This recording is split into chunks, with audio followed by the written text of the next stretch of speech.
This is Gio Woodley, the in-arena voice of the NBA G League's Osceola Magic, and you're listening to a presentation of Shreveport Mudbugs hockey. It's almost time to drop the puck. Let's send it ringside for the Landers Auto Group pregame show with the voice of the Mudbugs, Zach Grant. Live from the NYTech Sports Center, the Mudbugs looking for a weekend sweep for the second time on a sheet of ice here against the Lone Star Brahmas on this Saturday night. Glad to have you tagging along with us and riding shotgun.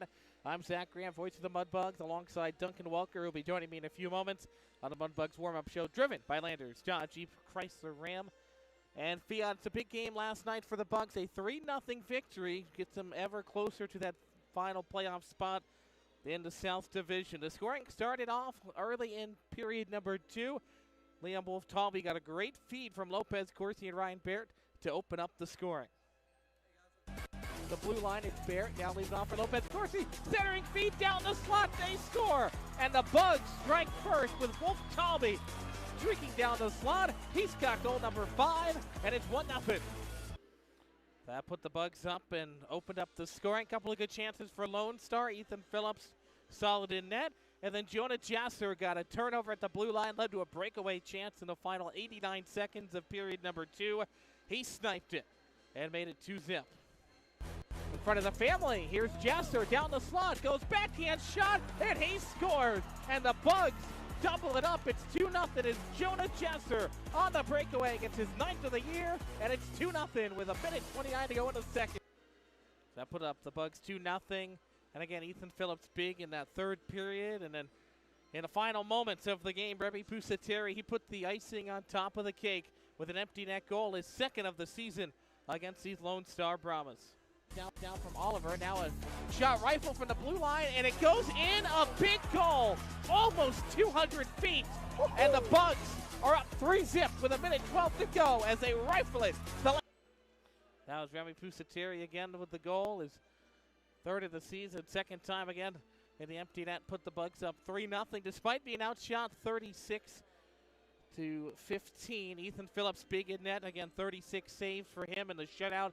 His first shutout of the season, and that eclipsed his previous season high mark of 29 saves in a single game. That's how last night looked. Tonight is a whole new ball game. A lot of new faces out there on the ice, which we'll get to on the other side of this quick timeout on the Mudbugs Broadcast Network.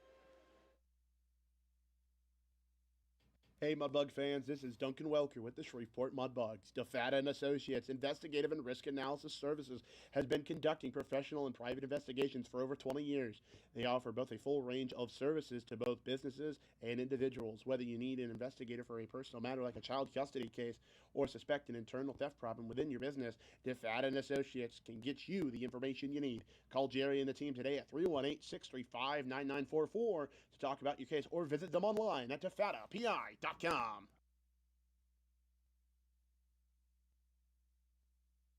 Hey Mudbug fans, this is Duncan Welker.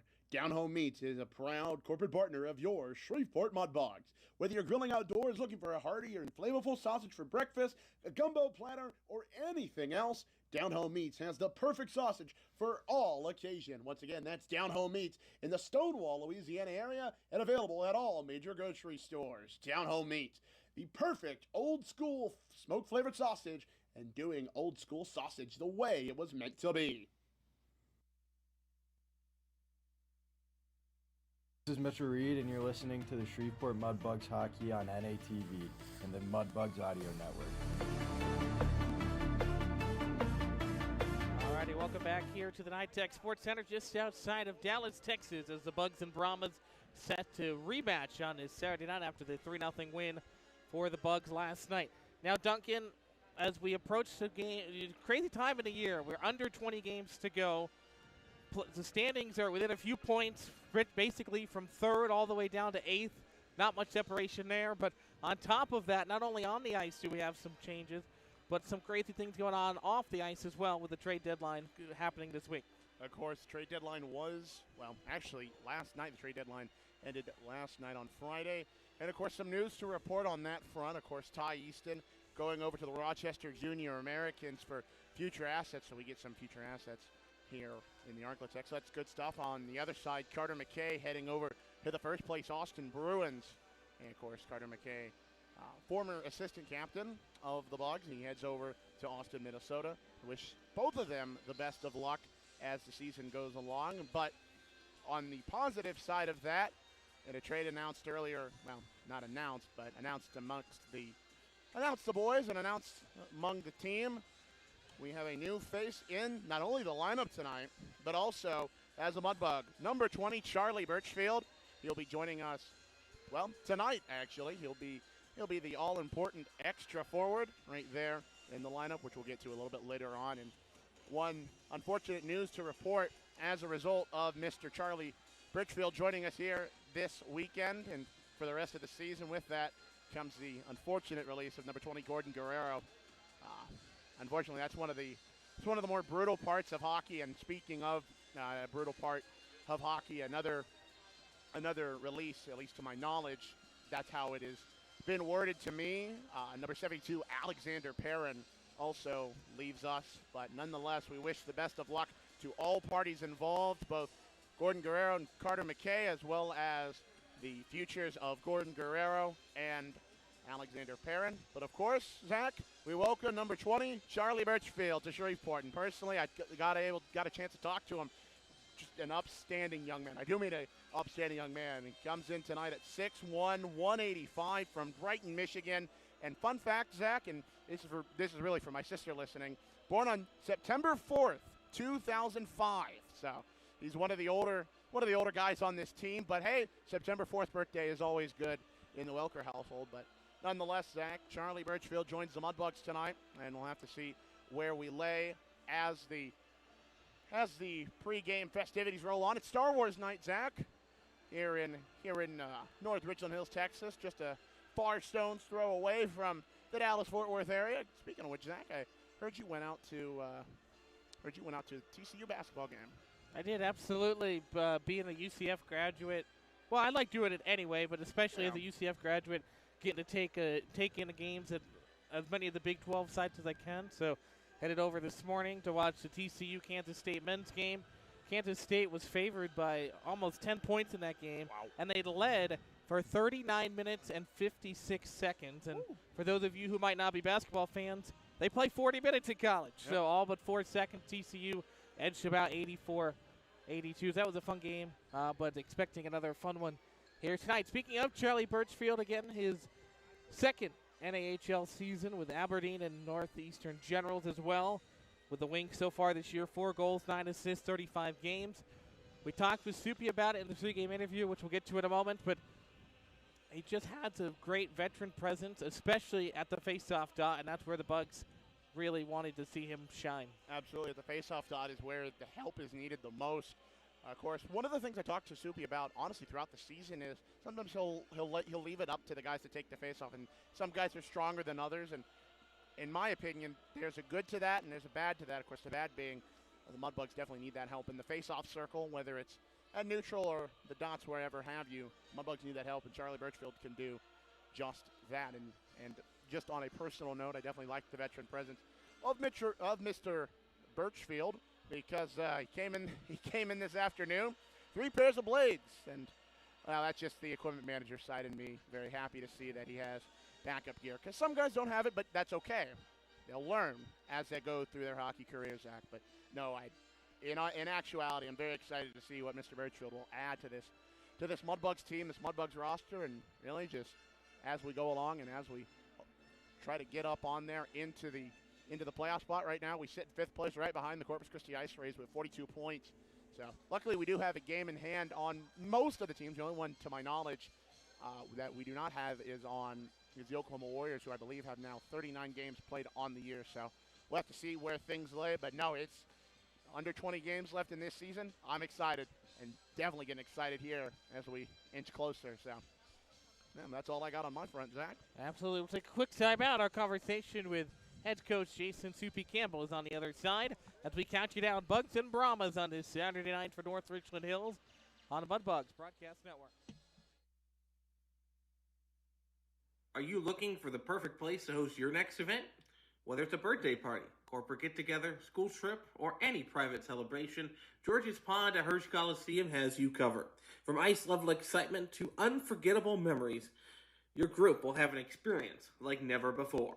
Start planning your next event today. Call 318-636-7094 to book your private outing at George's Pond. Fireplace Specialties is a proud corporate partner of Shreveport Mudbugs Hockey. Fireplace gas logs, glass doors, wood stoves, mantle and grills, they've got it all. They're located at 8500 Box Road in Shreveport or on the web at fireplacespecialties.net. Once again, that's fireplacespecialties.net. Fireplace Specialties is your fireplace headquarters.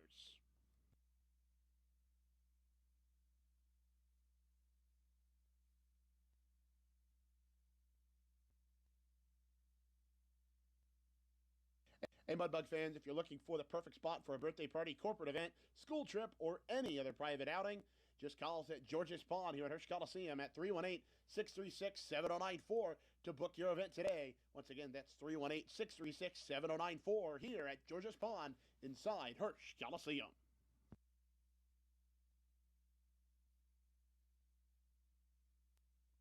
Hey, this is Tyler Hodges, and you're listening to Shreveport Mudbugs Hockey on NATV and the Mudbugs Audio Network.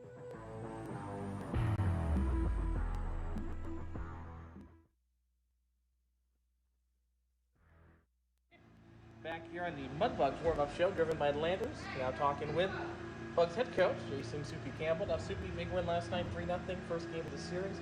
Things look good on the scoreboard, but the play struggled at times. The Brahmas doubled up the Bugs in shots last night. Kind of your outlook after the victory?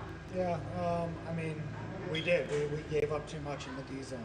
I felt like we relied on our goalie too much. We got kind of bullied off some pucks in our D zone coverage and got confused on some coverage and some movement, which we definitely got to sort out. But in the end, our goalie did come through for us, and we took advantage of the chances that we had. PK did a great job, and we got a huge win in a game that we needed to win. And now I just hope and with the video and stuff we've talked about that we can even execute a better game plan tonight. Alrighty, speaking of the goaltending, Ethan Phillips, big storyline last night. Hadn't started for almost a month. We talked about that in the pregame. Came out big, as you mentioned, stopped all 36 shots, which is a season high for him. Also got his first shutout. It was great to see those couple of saves with like 20 seconds to go. Our hearts were racing up there, but great for him to get the shutout.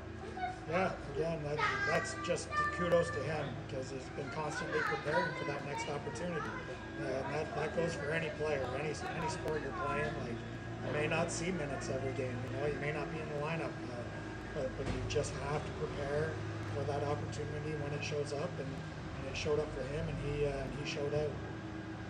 Now, also, his play seemed to energize the offense at times. Like both Wolf Talby and Jasper's goals came right after a big Ethan Phillips save.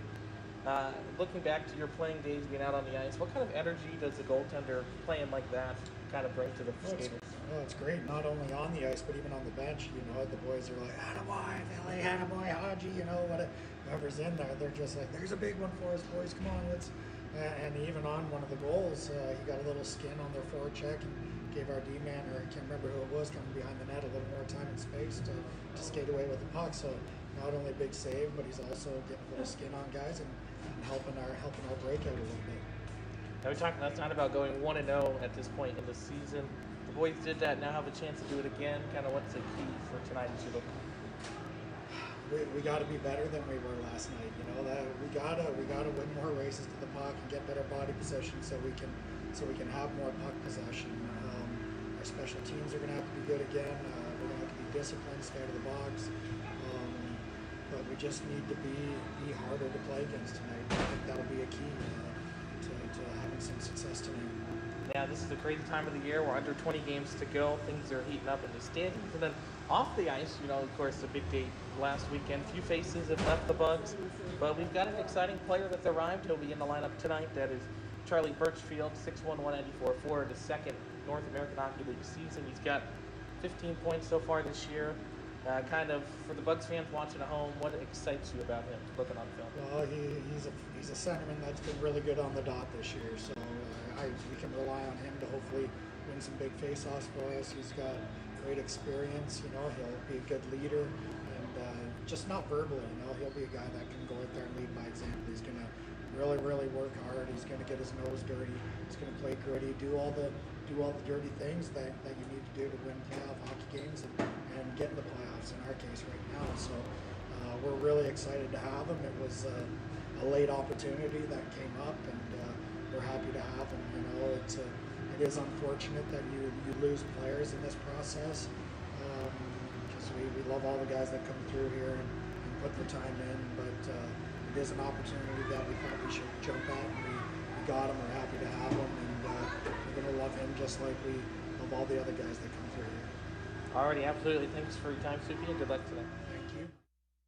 Alrighty, that was our conversation with head coach Jason Soupy Campbell. We got to squeeze it into the window here, but nonetheless, here is tonight's Whataburger starting lineups with our very own Duncan Welker. Thanks, Zach. Once again, ladies and gentlemen, it's time for your Whataburger starting lineups, brought to you by our friends at Whataburger. Whataburger, just like you like it. Firstly, for these Lone Star Brahmas, head coach by Dan Wildfong. Physical coach is Logan Murphy, and head equipment manager is William Klein. At the left wing for the Brahmas tonight, number 12, Vincent Galar, taking the opening faceoff, and at center, number 15, Vladimir Sable, and at the right wing, number 89, Nathan Murray. At the left defense for these Lone Star Brahmas, number 24, Denver Dampoose, and at the right defense, number 72, Maddox Talacro, and getting to start in net tonight for the Lone Star Brahmas, number 30, Leo Gabriel. Now, ladies and gentlemen, it is now time for your Whataburger starting lineup for your Shreveport Mudbugs. At the left wing from Manhattan Beach, California, number 12, Duke Earhart. At center and taking the opening faceoff from Sault Ste. Marie, Michigan, number 23, Evan Hoagland. At the right wing from Woodlands, Texas, number 15, Jonah Chester. At the left defense from Dublin, Ohio, family right next to us, number 5, Owen Case. At the right wing from Denver, Colorado, number 6, Remy Pusateri. And getting the start in net tonight for your Shreveport Mudbugs, the Rochester, New York native in the Providence Commit, number 35, Ethan Phillips. Your Mudbugs are led by head coach Jason Soupy Campbell. Assistant coach is Brett Smith. Honorary assistant coach is Chris Lane. Willis Knight athletic trainer is Hunter Robinson. And, of course, your head equipment manager is Billy T. Welker. Those are your Whataburger starting lineups. Brought to you by our friends at Whataburger. Whataburger, just like you like it. And, of course, a lot of people in this building, like I mentioned. Owen Case's family right next to us. Love to see that. A lot of Mudbug fans in the building. And, by the way, Zach, I heard a rumor. Former Mudbugs goaltender, number 34, Ken Carroll from the Pro Days, in this building tonight. So we'll have to see if we see him. But, of course, like I mentioned, a lot of people listening back home, including our very own Mudbug insider, Matt Nelson, who, by the way, it's his birthday this week. So happy birthday to one Mr. Matt Nelson. That's very true, Duncan. And, you know, I was thinking about this earlier when I was at the TCU game playing Kansas State. All purple. Brahmas purple. Mudbugs have some purple. A lot of purple in Dallas this weekend. Ton of purple. Tons of purple, but like I said many times, and I'll say it both on this broadcast and off the record, we have the better purple, and personally I believe we have the older purple, but just one broadcaster's opinion, Zach. So as we get ready here for both teams to make the round of the ice, Lone Star going to make it out first, and right underneath out comes Ethan Phillips, Vinny DiUlio, Remy Pusateri, and the rest of the Shreveport Mudbugs. Zach, I'm excited, and right after everything gets settled here, they're going to announce their starting lineup. And once again, have a beautiful national anthem performance by a local school choir. So last night's performance of the national anthem was very powerful. I'll put it like that. Absolutely. So before the anthem and all the starting lineups get announced, we'll take a quick timeout. One final time on the Mudbugs warm-up show driven by Landers. First period action coming up on the other side of the break on the Mudbugs Broadcast Network.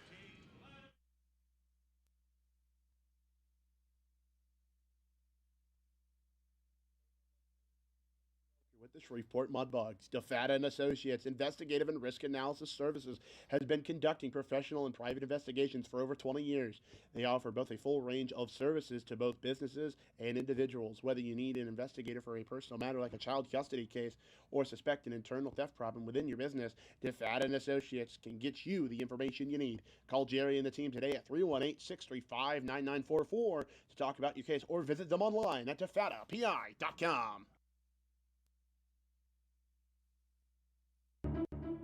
For those that have fallen, I say get up. For those that are asleep, I say wake up. For those that are seated, I say rise. It is time.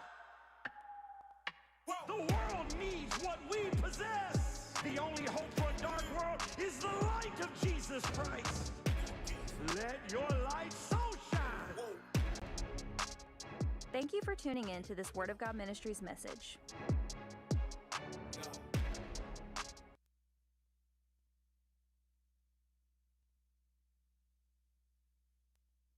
Are you looking for the perfect place to host your next event? Whether it's a birthday party, corporate get-together, school trip, or any private celebration, George's Pond at Hirsch Coliseum has you covered. From ice-level excitement to unforgettable memories, your group will have an experience like never before. Start planning your next event today. Call 318-636-7094 to book your private outing at George's Pond. Hey, this is Tyler Hodges, and you're listening to Shreveport Mudbugs Hockey on NATV and the Mudbugs Audio Network with Zach Grant and Duncan Welker. Now let's get back to the action. Alrighty, here we go on this Saturday night for North Richland Hills, just north of Fort Worth, Texas. We get set to go tonight, NITEC Sports Center. Bugs and Brahmas getting set to kick it off here in a rematch. Bugs got the big victory, 3-0 last night, Duncan, although like Soupy said, there was a lot of improvement that could be had there.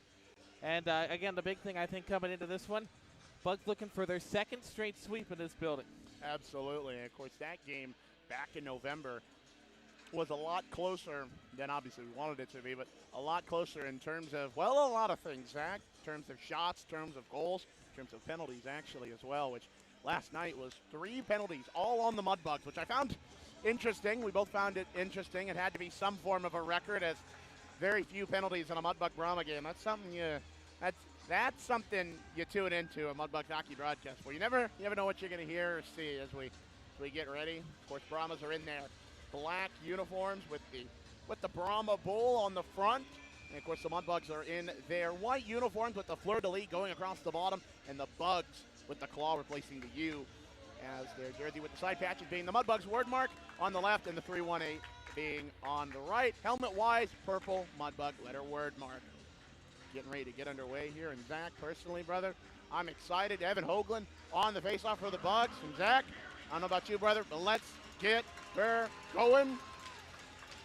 Alrighty, the puck is down. Away we go. Game number 41 of the season is quickly off to a quick start as Pusateri slaps it in and gets a shot on net from the red line. He shot 180 feet last night for an empty net goal to seal the 3-0 victory, as Remy will glove it down to his stick, feeds it off to the left, and it's dumped in again by the Bugs into the right corner. Goes foot race for it there, picked up eventually by Damphouse. He's got it up the wall. Brahma's out to center, flipped up at it. Now it's knocked off of Geller's stick, back for Damphouse.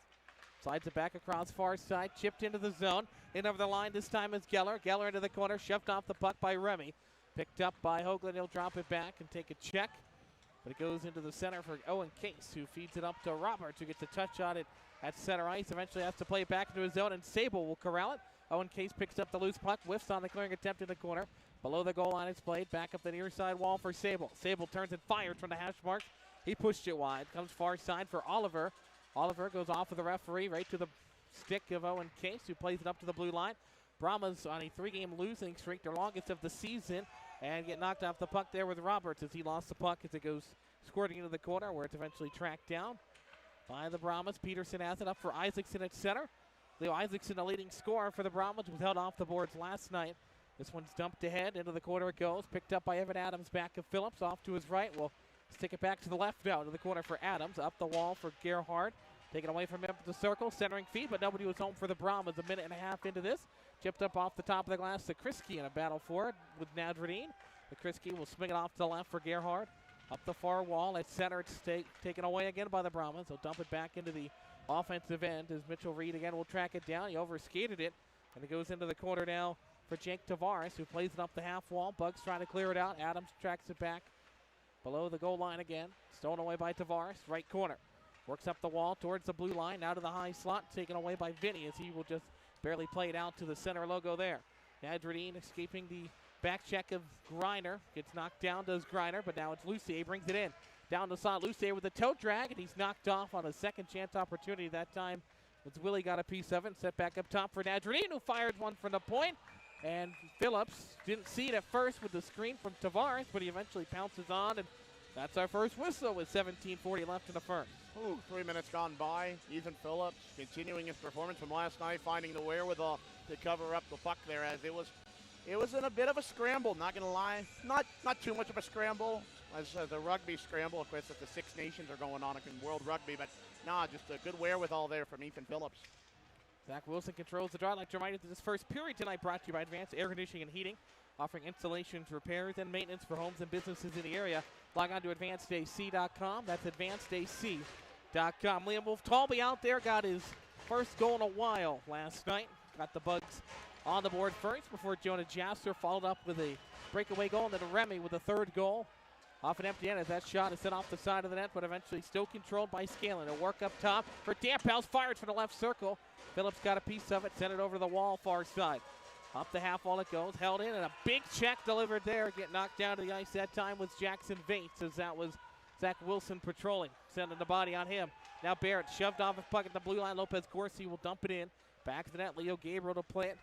Gabriel, the all-star goaltender for Lone Star, although he got outshined last night by Ethan Phillips. He has a 1.57 goals against, 926 save percentage as Gabriel Murray is sandwiched hit by Owen Case, who eventually corrals the puck. Back of the net, tried to feed it over there for Earhart. He wasn't ready for it. Shot there and tipped up over top the net. Bugs will wrap it around the kick plate. O'Keefe will pinch at the top of the circle and hold it at the hash marks. Murray tracks it down left corner. Off into zone for the Brahmas. Wrapped around the boards far side for Sable.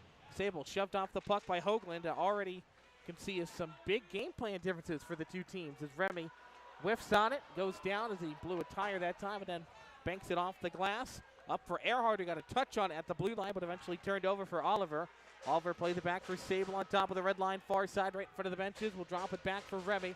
And the offense is out at the hash marks. He'll dump it ahead for Earhart. Goes off the edge of his stick, so icing is waved out. Here comes the Brahmas again. Nazardine at center. Up for Isaacson. Gets hauled down at the blue line, lost the puck, goes back up out to center before the Bugs play back in their own end. Now it's pitchforked over for Adams.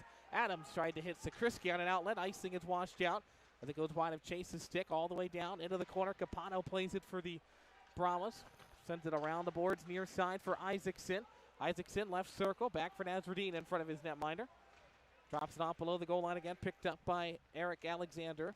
Brahmas will settle it down. 4.5 minutes into this one. No score. 2 shots for the Brahmas, none for the Bugs. Although Remy got that one to start the game, and here's a big drive, and Isaacson can't one-time the rebound. Gets it back into slot, try to feed it for the captain, Talacro. That goes off the edge of his stick, but he'll get it back. Into the slot it comes, far side Capano. Being harassed by Mitchell Reed as he's got his arms around him. Now his stick comes free. Back of the cage, Adams will pick it up for the Bugs. Bugs in their white tops, black pants. Moving left to right in the opening frame is Chase Sakrisky, who will paddle it out to center ice. Picked up by Gerhard, who wisely backhands it all the way down. Back of the net is Gabriel to play it, and they'll send it off to the near corner where it's again picked up by Timber Lucier. We called his name a lot last night. 8 goals, 13 assists for him on the year. Dumped in again to Lacro in a foot race with Vinny Giulio. Delacro will win it in the corner, but pinching there is Griner. Fed up the half wall again towards the blue line. Now the Brahmas get it out. Start on the breakout at center ice. Delacro will turn and fire one into the zone. Kick save there to keep it in the zone by Lucier, but again the Bugs control defensive end for Tremblay.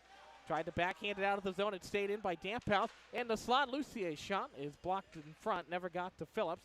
And the Bugs will clear up to center. Goes to the stick of Jared Griner, who overskated for a moment. Dodges around the defender, got knocked down. And then it's eventually played near the half wall. Vinny Giulio's got it. He shoved off the puck that time by McFadden. Centering feed there for Griner. Goes off of his stick. Back up top to the blue line. A quick drive, and that'll draw a whistle with 13:59. Shots 4-0 already in favor of the Brahmas, and that's something Soupy talked about after last night, Duncan. Of course, that's one of the things that has to be improved. And now they add the 2 shots on goal for the Bugs, so it's 4-2 still in favor of the Brahmas, though. But no, that was one of the main things I heard last night, especially coming into tonight. Just things got to be improved. The shots on goal effort has to be one of them. Obviously, the goals, definitely something that can always be worked on, but shots on goal has to be improved as the referee decides to have more fun with the draws we saw last night. Tie up off the draw. Lopez Corsi had it for a moment, but eventually it's flipped ahead by Jackson Vates to center. Goes off of the edge of the stick there of Christian Batinasinque. As it's played again below the goal line by Owen K. Stolen away from him. Fate centering feed for Christian. Goes off the edge of his stick, bounces up top for Oliver. Oliver at the blue line, works into the right corner. Back of the cage again over Owen Case's stick. Foot race for it. Ryan Barrett will track it down along the half wall. Shoved off the puck by Scaling. He'll send a cross check the way of Owen Case. Wrapped around the kick plate again. Below the goal line, it's played. Good battle for it, but eventually the Bugs will control. Flipped off the boards by Remy. Out to center. O'Keefe tried to glove it down. He missed it. It goes all the way down where it's played by Oliver in his own zone. Oliver off to the right of his net. Up the far side. At the blue line, almost turned over. Big hit there as Barrett gets knocked down away from the puck. Here's O'Keefe trying to go around Adams. Unable to do so successfully. It's picked up by Reed. He'll flip it off the half wall. Off the top of the glass as Murray pinches and holds in. Back at the cage again. Adams plays it. Over for Mitchell Reed. The deep pair out there now. Barrett waits for it at the hash marks. He'll flip it up. It's gloved down, though, by Sable. He'll turn and fire it in from the blue line. Wrapped around the board's far side. Murray tracks it down for the Brahmas. Tied up along the half wall.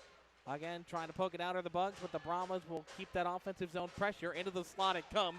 Eventually controlled, and this has got to be iced as Mitchell Reed will draw the stoppage with 12:37. But again, a lot of time being spent down there in that defensive end for the Bugs early. No, you're absolutely right. The amount of time being spent down here in our own zone, not what we want. And of course, that is always all icings this season are brought to you by our friends at Louder's Baking Company. Once again, that's Louder's Baking Company, one of the newest corporate partners of Shreveport Mudbugs hockey. But for what it's worth, all the time in the defense in our own zone has been able to keep our defensive core's efforts sharp as the faceoff goes off to the left of Ethan Phillips. And this is a Lone Star Brahmas offense. It's one of the best in the league, as well as their defense, one of the best in the league. And they've shown it here thus far tonight, getting the upper hand on the Bugs so far early. Here's Lexel in over the line. Will get knocked down at the left dot. Tied up along the board is Adams. They'll stick it up for Hoagland. Stolen away, though. Right in the slot is Lexel again. Deeks around a man. Up top for Talacro. At the point, that shot is turned aside. Comes to the near wall. Roberts had a stick on it, but he overskated back up top for Damphouse. One-time drive hit Lexel and got redirected in front of the net. Goes far side again for Talacro, the captain, to leave it off for a man there. Far wall. Tried to feed it near side for Damphouse, but the Bugs broke it up. Given back, though, right at the blue line for Lexel. In the slot. Left circle now. Feeds it over for Capano. Capano shoved into the wall by Adams. Talacro centering feed goes off of Phillips to the blue line, but not out again. Lexel will send it forward. And off to his left, into the corner it goes. Tied up along the wall again is Adams, trying to clear the zone for Hoagland. And the Bugs just barely get it to center, but nothing more than that as it's quickly dumped back in by the Brahmas. Roberts will track it down. Between his skates, it goes for Adams with a nice move there below the goal line. Back up for Roberts right side. Now it's up ahead, the newcomer, Birchfield, in over the line. Tried to feed it for Gerhardt, and we're going to get an icing whistle, I think. So that'll stop time with 11:17. Our first look there at Charlie Birchfield. Now the officials are talking. I didn't think it was icing. I didn't think it was either, which I find interesting, but it looks like they're having a conversation. So, because Birchfield got the puck right at the Spring Valley logo, which is only 2 or 3 feet behind the red line. I looked down and he had dumped it in. So, yeah. I mean, in that half a second. So they will negate the icing. Face-off comes at center ice. And then Dan Wildfong wants an explanation now, but that was the right call.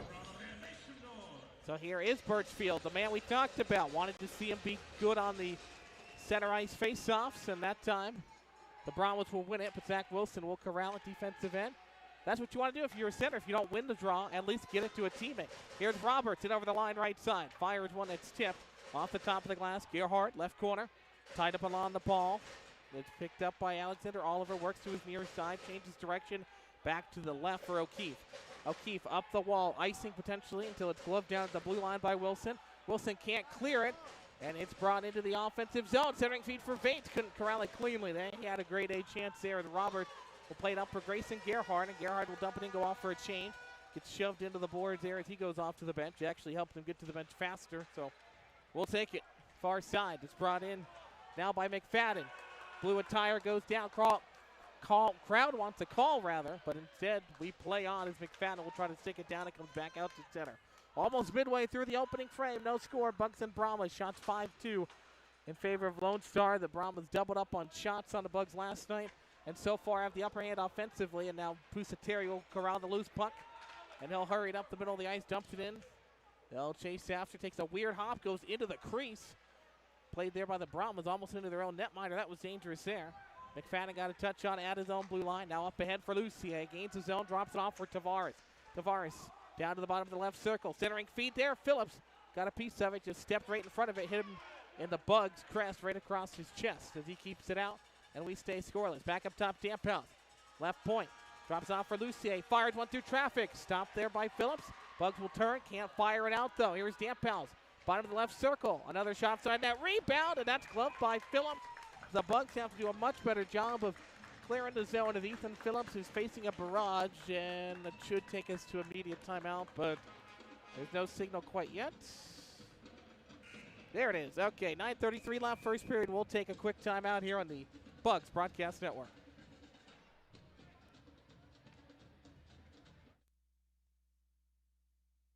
Hey Mudbug fans, this is Duncan Welker with the Shreveport Mudbugs. DeFata and Associates Investigative and Risk Analysis Services has been conducting professional and private investigations for over 20 years. They offer both a full range of services to both businesses and individuals. Whether you need an investigator for a personal matter like a child custody case or suspect an internal theft problem within your business, DeFata and Associates can get you the information you need. Call Jerry and the team today at 318-635-9944 to talk about your case, or visit them online at defatapi.com. Hey fan, this is William Alexis Tremblay, and you're listening to Shreveport Mudbugs Hockey on NATV and the Mudbugs Audio Network with Zach Grant and Duncan Walker. Now let's get back to the action. Let's go, Bugs.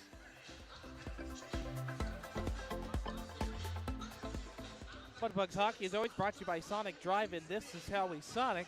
Also like to remind you the Fireplace Specialties is the proud government partner of Mudbugs Hockey. Fireplaces, gas logs, glass doors, wood stoves, mantles, and grills, they've got it all. Located at 8500 Box Road in Shreveport, or on the web at fireplacespecialties.net. Fireplace Specialties, your fireplace headquarters. 9:33 left, opening frame. We're scoreless in Dallas, but the Bugs are going to have to tighten things up defensively. You're absolutely right as the faceoff comes to the right-hand side of Ethan Phillips here, and looks like Evan Hogan will take that faceoff. And so just got to find a better way to not only keep it out of our own zone, but trying to get it down there past Leo Gabriel. So Reed controls it behind his net, flips it up the wall, but again not out. Corralled by Sable for a moment till he shoved off the puck in the corner. Sable plays up top. We called his name quite a bit. He's a big offensive piece. 21 points on the year, 10 goals, 11 assists. The 5'10 forward is active, but now here's Hoagland stealing it away. Hoagland fires one. Up over top the net, comes all the way back out to center off the board. Reed will track down his own blue line, 6 forward for Jonah Jasser. First time seeing him out on the ice tonight. He had that big second goal that really was a good insurance goal that gave the Bugs some comfort. Here's Jasser below the goal line with it. Offensive end, works up to the far side. Cycles to the blue line, tried to feed it for Adams, but he was over the blue line, so it comes out. Bugs are going to have to tag up. Gabriel out of his net to play. Drops it off for Sable in the left corner. Again, sent near side for Talacro. Back across for Sable. D-to-D they go below the goal line, up the half wall. It's corralled and played by Geller, but he lost the puck as he got knocked off of it. Into the corner it goes again. Damphouse picks up the loose puck. 8:28 to go, first period. Scoreless. Shots are 8-2 in favor of the Brahmas, and there's been a good couple of quality chances for them, and the Bugs have 2 shots, but have not had very many quality chances thus far for them. Eric brought up now Lexel. Lexel over the line, left side. Hit the trailer. Couldn't corral it cleanly with Isaacson. He had a great chance as they set up the chess pieces perfectly, but he could not haul it in cleanly. Isaacson gets it back in the corner. Flips it up the wall to the top of the circle. Big drive there. Stopped again by Phillips as he has a watchful eye on it as they play it back of his own net. Through the skates that time of Wilson. Corralled by John Burnt. Burnt off to the left of the net. He'll start the breakout, moving left to right. 7:45 and rolling first period. Hit off stride. Here's Wolf Talby fires one. And a big stop that time is held on to, but a great stop for Phillips there as they just couldn't corral that cleanly, but they got the second chance rebound. They did. Like I mentioned, Ethan Phillips repeating so far his performance from last night, and gosh, with 8 shots on goal for the Brahmas, if we want to get our own shot numbers up, just got to keep going, and a shot like that by Liam Wolf-Talby definitely will help things there, as the new man, Charlie Birchfield, will take it. So good stuff there. Alrighty, 0 for 1 on faceoffs tonight, but he forced the Brahmas to win it back to his own guy. So, I mean, in the end, The result was the same. This one's tied up and controlled by Nasruddin. Back of the Brahma net, 7.5 minutes. They'll just settle it down back of the cage as the Bugs will put up a 4-man defensive front standing at center ice. Vates feeds over for Scanlon. He's knocked off stride by Roberts. Gotten back by Vates at center. Gerhard sealed it away. The Bugs will go. Here's Robert, left circle. Back for Gerhard down the slot. Backhanded, and he got harassed off the puck, but he got a shot on net out of it anyway. The draw whistle was 7:14, and the shots are now 8-4. Good stuff, like I mentioned. Just keep the chances going. Heavy, heavy, heavy right on Leo Gabriel. Obviously last night, getting outshot, especially at a double like that. But what mattered was we had those 3 goals. So it's kind of a weird wherewithal, in my opinion.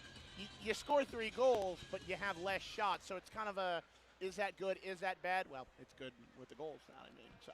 Well, it's good for the standings for sure. Oh, that's just, you just look at it like Soupy talked about in the pregame. Eventually, those chances start to go in, and so you have to limit those chances, and that's kind of where especially over the course of a 59-game season, icing is going to be washed out as it barely got to the circles. Remy will steal it away. Here's Diulio, sticks it down to himself at center. Lost the puck, though, as it's controlled by Tavares up the near wing. Centering fast for McFadden. Broken up, and Willie will bring it back in. Far side now. Willie hits the break at the circle. Centering feed there for Griner. Got a touch towards the net. Gets a shot on net and draws another whistle with 6.5 to go. One thing I see early on, Duncan, I love the Bugs are not waiting to set things up. They're just taking the chances because the Brahmas, again, best defense in the entire North American Hockey League. Yep, and it's just, it bears repeating, heavy, heavy, heavy towards these Lone Star Brahmas because obviously those opportunities are going to go in as we saw last night.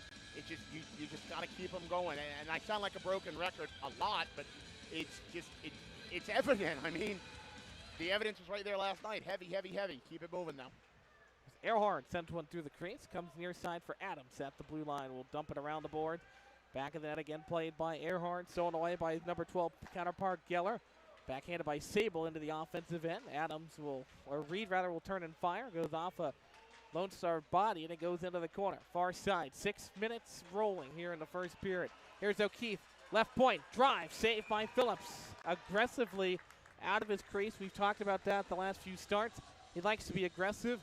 And it got him a big save right there. It did. It really did. And you know what? Aggressive goalies, they absolutely, I think, are becoming, this is going to sound really weird, but they're becoming a rare breed, especially at this level. Aggressive goalies are something, honestly, if you want to go back into the history books, which is something I'm known to do. I mean, I do have a degree in history, but the Mudbugs are known for their aggressive goalies. And, well, one of them's actually in the building tonight, Ken Carroll, but we'll have to see when we see him as the faceoff comes out to the right-hand side of the aforementioned Ethan Phillips, Zach. Lopez Corsi will dive on top of the puck in the circle, but eventually controlled by the Brahmas and held in just barely at the blue line. Then Wilson gets hooked, no call. Leads for Isaacson right in front. He scores the missed penalty, and it hurts the Bugs this time as Leo Isaacson scores. He gets his 11th goal of the season, and the Brahmas are out in front first. Jack, I really don't want to sound biased here. I truly don't. I just, where's the wherewithal to find something like that? They missed a tripping penalty, and literally right as they came right out in front of us, the Brahmas did. Jason Soupy Campbell right in front of the bench, and as he's asking for head official Williams there, asking for an explanation, because that would, if it was the other side of things, I would see Dan Wildfong losing his mind. And, well, if you know your NAHL history as a Brahma gets thrown into the Bucks bench, Dan Wildfong is known for his temperament. I'd say he would definitely lose it, yeah. Clipboards beware if that were the case. But no, that's just insane to me. Again, I want to try to stay as neutral and observant as I can. But with a missed call like that, and Zach, as an official, you know better than anybody, it can throw off a game plan. And hopefully, obviously, you don't want to do that if you're the Bucks, as the referees do talk, and both sides as these foam bulls, Brahmas, whatever, get cleaned up. But man, that really throws off a game plan. But as we calm things down here, Zach, the biggest thing is now, will this Bucks team allow that missed penalty to mess with their game plan? And I believe this team can overcome that. That being said, no, I'm just going to leave it there. Yeah, that one there is a what we in basketball would call a possession consequence foul, and that is exactly what happened, because it not only gives you the turnover, now they get a scoring chance out of it, and the Brahmas are on top. So the Bugs now in unfamiliar territory after last night, which they led the entire hockey game after they scored. Now we're tied, and now we got a delay here, waiting to get things rolling. 5:59 left, first period. Bugs trail 1-0. Tough pill to swallow, but you cannot let that compound into further issues. You got to wake up and put it past you as Vates will control. Tied up along the wall, far side. Feeds it for Scanlon, lost the puck. Up ahead for Jonah Jasser. Jasser with speed will pass it to himself off the board. Splits the D, doing the dirty work, trying to get the puck, but it comes back out. As it's picked up by Evan Hoagland. He'll rifle it up over top the referee, back to the blue line of the Brahmas. They'll get it back, up far side. Wilson brings it in over the line. Now Jasser down the slot. Lost the puck, sends a slash away of a Brahma. And Lone Star eventually starts it up as Scanlon will feed it to the middle. And that's an offside whistle. And a big hit right in front of the Bucks bench. That's going to start things as Earhart comes in defense as he ties up off his injured player who got in away from the play. That's Wilson. He's the same one who got hooked that led to the goal, and he gets hit away from the play there after the whistle. But everybody will step in here with 5:23. But again, that's the kind of thing you don't want to see if you're the Bugs. You've got to put that past you. You got to move on and stick to the basics. And now Roberts will jaw away at center ice as well, right in front of the referee. But Jeremiah not one to shy away from some fisticuffs so far this year. No, you're right. And of course, as that offside was called, it seems like well, I'm going to hold that opinion to myself because that's a little ignorant, but it just seems like Zach Wilson finds himself in the scenarios like that. I mean, the giant that he is, 6'6", I mean, he finds himself in those scenarios, and so, yeah. Well, Birchfield dives on top of the puck and wins the faceoff back for Remy. He'll play it up for Roberts at the center line, touched head by Gerhardt. Into the right corner it goes, picked up eventually by Alexander. Alexander below the goal line, turns it over. Oh, a Case one-time drive. That is stopped. Roberts couldn't corral the rebound. He was waiting on a doorstep near side. Eventually tied up to the wall for Alexander. As Nazardine has to skate around the referee. He lost the puck. Gerhardt left circle. Tried to feed it to the middle for Birchfield. And he's throwing the body around out there. The newcomer didn't even get to practice with the Bugs. He's just jumping right into it, getting fed to the Wolves. We'll take it. And you'd love to see the heart and determination some of these players throughout this North American Hockey League. You know, we were talking before the broadcast. It's tough for these players. At this point in the year, you've played almost or over 40 games with your teammates, your brothers, and now having to come into a new situation. But, well, that is life in hockey as you move up the ranks as Nazarene will play it in for Adams, who sticks it down into the slot dangerously. Griner has it stolen away from him. Here's Murray in the slot, drives one wide of the net. Geller tracks down the rebound. He's shoved up the wall by Reed over there in the corner. Four-car pile up as they whack at it. 4:11 and rolling here in the first period. 1-0. Delayed call upcoming. And the Bugs are going to be short-handed as Reed gets called for the holding call. And, well, things are starting to spiral here for the Bugs. You can't do this. No, you're right, Zach. And just things are not going the way that we want it to. Not going the way of the Bugs. And Mitchell Reed comes down in there for holding. And I just am bewildered. Zach, bewildered.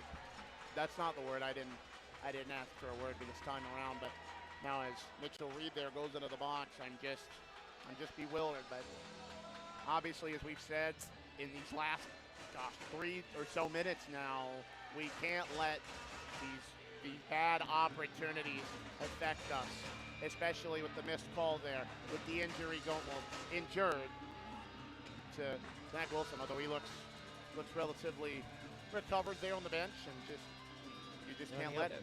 I was going to say the opening 16 minutes, one penalty now. McFadden thrown out of the draw. Only 3 penalties in total last night.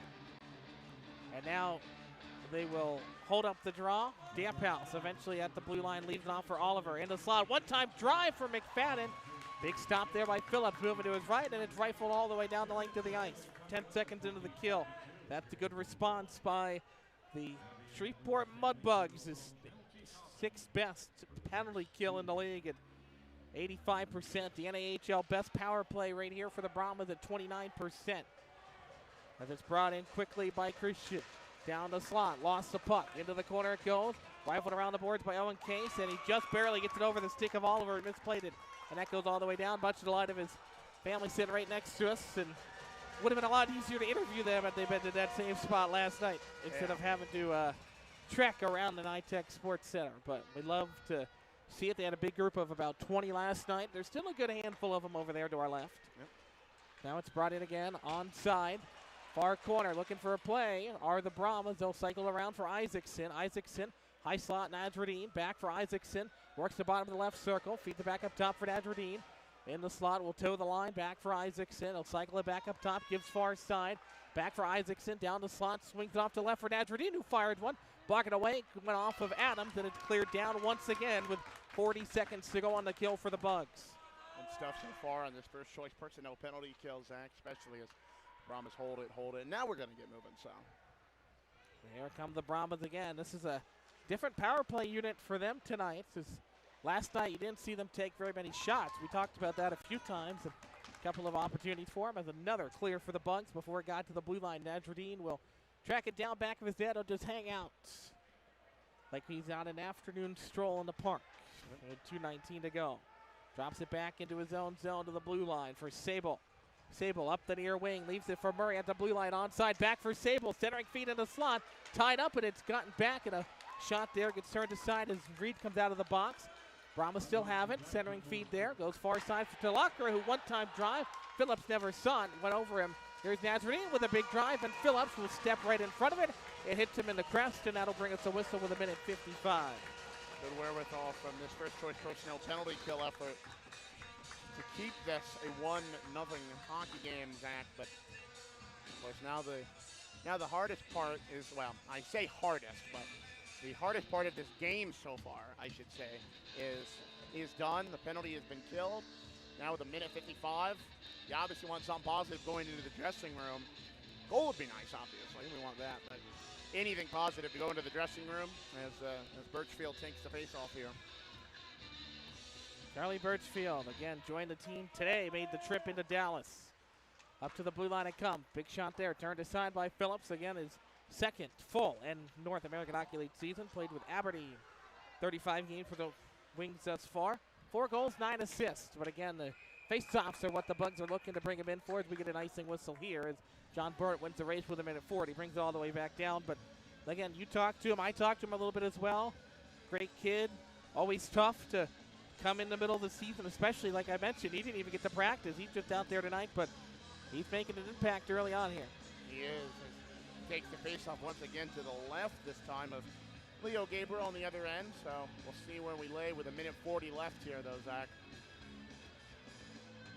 There we go, near side. Nice to see him out there, although it's sad, like you mentioned, to see Gordon Guerrero go. He was actually the first player I talked to when I came to the Mudbugs. But the former number 20 on the Bugs, wish him all the best as well as all those other players. And now it's into the corner again, back of the cage for O'Keefe. O'Keefe wraps it around the board, changes direction. Far corner, tied up along. Tried to center for Gerhard, goes over the blue line, or actually stayed in just barely with Adams Corrada. Here's John Burt for the top of the slot. Big one-timer, but it's gloved down and held by Leo Gabriel with 1:20 to go. Again, the heavy efforts are what this team needs. 1:20 left. Throw it, throw it, throw it. Be cautious on the defensive back end, obviously. Not too cautious, though, but be heavy in the offensive end. That's what this Bugs team needs to do. Heavy, heavy, heavy. As we, like I mentioned, have 1:20 left here. Heavy, heavy, heavy. I don't think it can be said anymore, Zach. Alrighty, Vinny Giulio to take the draw. Zone right side. Shots 12-6. Brahmas keeping that pace they had last night, doubling up the Bugs in shots. Although the Shreveport's had a few good chances in the last few moments, trying to even up the score after giving up the opening goal tonight. Giulio tied up in his skates at the blue line. Eventually poked out to center. Adams corrals it again to the right of the center circle. He'll dump it in on Gabriel. Gabriel out of his net to play it. Came all the way out to the circles to play it. Now comes far side for Isaacson. Centering feed. Willie Tremblay blew a tire, but still got a stick on it, but eventually played forward. Picked up by Evan Adams below the goal line. Leaves it off in the right corner. Trying to clear it are the Bugs, but the Brahmas will again pinch and hold in. 40 seconds to go in the period. Damphouse, toe drag, fire, shot, stop there as Capano gets a cross check for Adams as he was in the blue paint. That draws a whistle with 39 seconds. Now Vinny comes in from behind and takes a piece of Isaacson. And again, so you got Reed and Vinny out there. And, well, I don't think I'd take on either one of those guys. Nope, absolutely not. As Willie Tremblay gets a little last-second Quebec love tap there onto Isaacson there, and face-off will go out to the right-hand side of Ethan Phillips. Defensive end got to be cautious here, but also be a little heavy, like I mentioned, the other way. Owen Cates controls the D-zone draw. Backhands up to the blue line for Hoagland in open space. Down the right side, and then Geller pushes the winger offside, and that'll draw a whistle with 30.7. That's interference. It is interference when it's called, but I'm going to leave the snarky comments at the door, but no, you're right, that is interference when called, but yeah, actually, that's all I really got to say on that front. My mom always said if you don't have anything nice to say, don't say it at all, so I'm just going to leave it at that, Zach. 30 seconds to go. Hoagland near side, offensive, or neutral zone draw, rather. Tied up along the wall. Eventually controlled by Lone Star into open ice. It comes at center. Jasser will stick it back to the center circle, as does Earhart. Into the zone it goes, but Damphouse will play it quickly for Lone Star. Up ahead. Tracked down by Mitchell Reed. D for Owen Case. Back for Reed at the hash marks. Banks it off the wall. Triangulates to Hoagland, who turns and fires it down. We're going to get an icing whistle with 9 seconds. He was just on the other side of the red line, so a little bit more wherewithal to recognize where he was on the ice, but just a step back, so that is an icing whistle with 9.6. It is, and Zach, as always, all icing seems to Brett better friends at Louder's Baking Company, and Brett Smith down there is a little, not perplexed per se, but he just wants an explanation of, things. So I don't blame him. Here's McFadden. Ozone draw for the Brahmas. Far side. Need to try to win it quick. Bugs get a touch on it, but eventually controlled by Dampelt. 4 seconds to go. Centering feed to Tavares. Nobody was home. And that's going to do it for the opening 20 minutes as Owen K. And then Earhart will cross-check. That's going to be a penalty. And now everything is Jonah Jasser grabs the hold of McFadden on the near side. Oliver and Tavares will get in there as well. And Jonah's still going. Earhart's going to get the initial penalty. He cross-checked the man after the whistle. Unfortunate for the Bugs, but a good call nonetheless. And we'll see what else shakes out as the period has come to an end. It's a frustrating opening 20 minutes for the Bugs. Outshot 15-6. Couple of controversial moments and a goal for Lone Star. Bugs are down by a goal, but they're going to have to kind of corral things here. And now there's a discussion with Dan Wildfong. So now the team, after a delay, will head off to the benches. And so a frustrating 20 minutes for the Bugs, but again, you got to kind of relax, either staring down the referee. Just go to the locker room, talk it over, let the coach handle that. You always want to see the coach take care of that. And nonetheless, Bugs got to corral things here and get the offense going. Absolutely. Just got to overcome those controversial moments in every shape, way, form, as Jason Soupy Campbell now looking towards head referee Williams down there. And Brett Smith now discussing a lot of things down there with the two linesmen. And of course, now he's not resigned himself, but he's just like, all right. So we move on.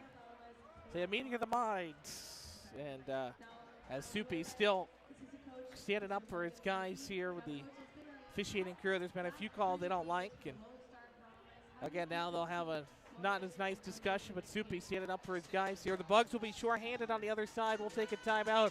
First intermission report comes up as the Bugs head to the locker room down 1.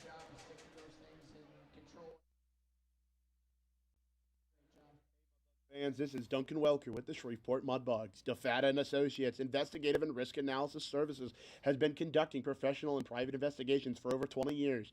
They offer both a full range of services to both businesses and individuals. Whether you need an investigator for a personal matter like a child custody case or suspect an internal theft problem within your business, DeFata and Associates can get you the information you need. Call Jerry and the team today at 318-635-9944 to talk about your case, or visit them online at defatapi.com.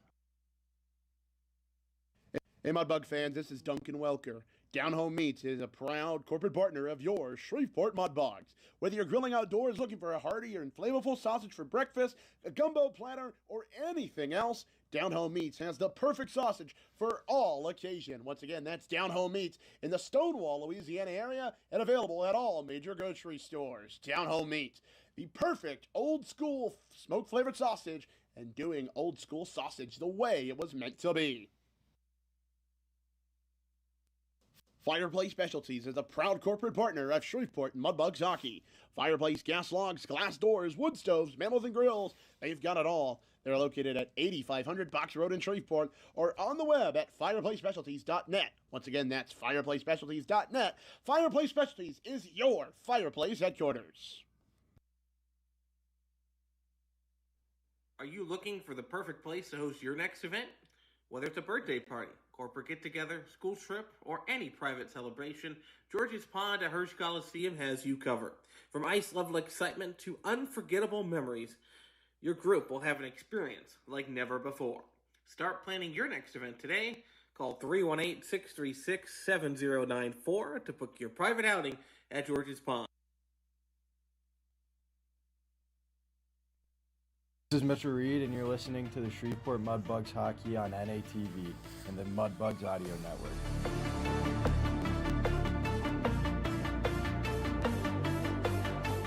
Duke Earhart picks up the cross-checking penalty as time expired. We're through the opening 20 minutes. Bugs being outshot 15-6 was not a great defensive effort yet again, as the Brahmas using their top offense to kind of keep things going.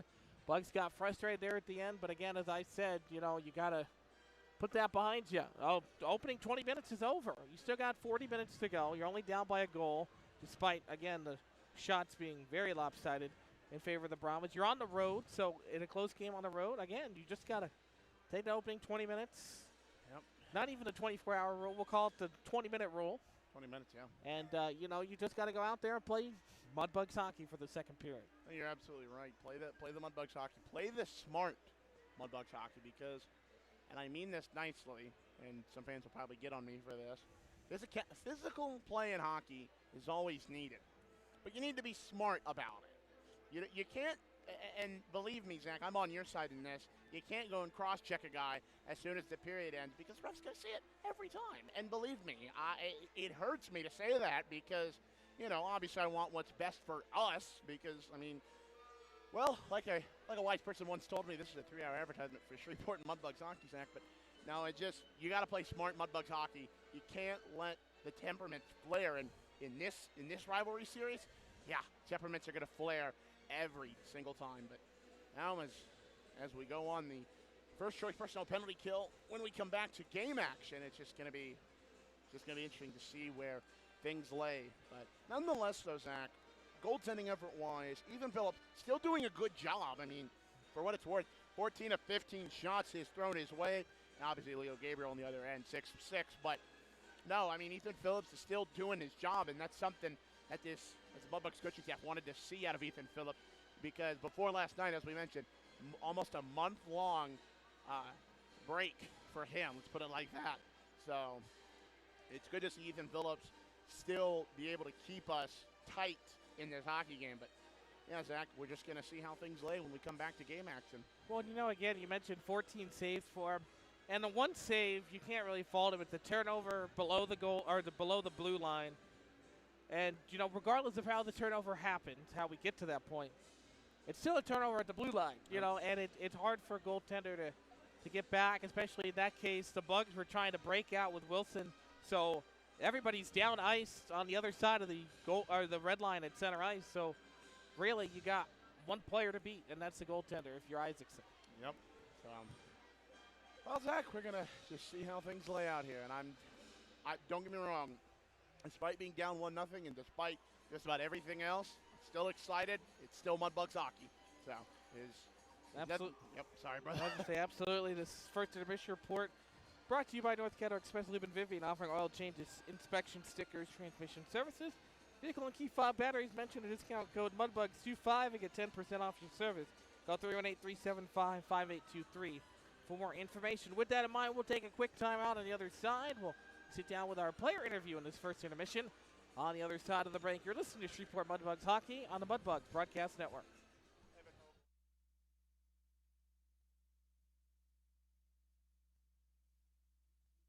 For those that have fallen, I say get up. For those that are asleep, I say wake up. For those that are seated, I say rise. It is time.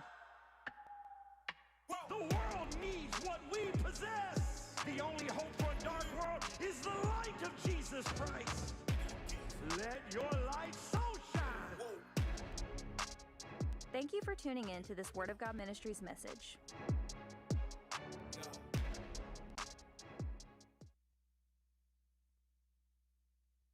Hey, Mudbug fans, if you're looking for the perfect spot for a birthday party, corporate event, school trip, or any other private outing, just call us at George's Pond here at Hirsch Coliseum at 318-636-7094 to book your event today. Once again, that's 318-636-7094 here at George's Pond inside Hirsch Coliseum.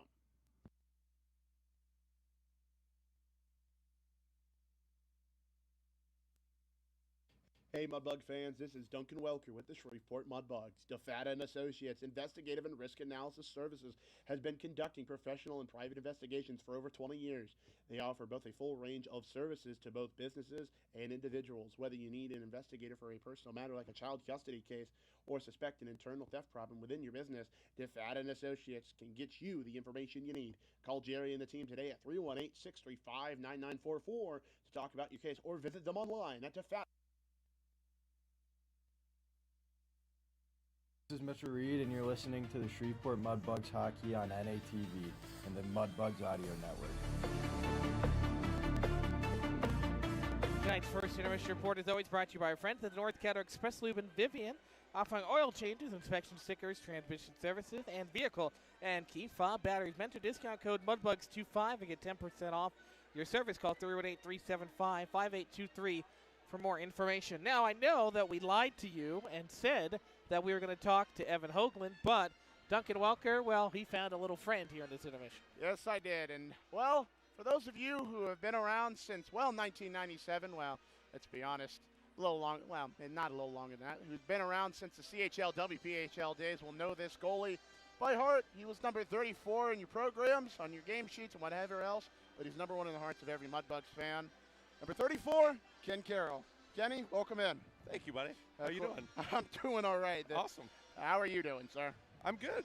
Just chasing the kids around and running from rink to rink and cheer comp to cheer comp.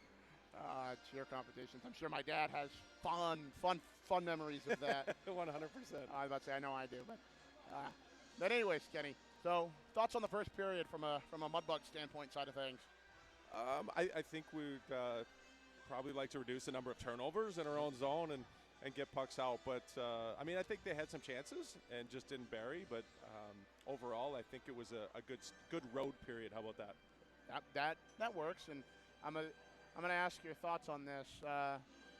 The turnover that led to a goal right in here, the missed call right there, that led to the Lone Star goal. From a goalie perspective, how hard is it to kind of not overlook that, but from a goalie perspective, how hard is it to kind of get in and kind of overcome that, I guess I should say?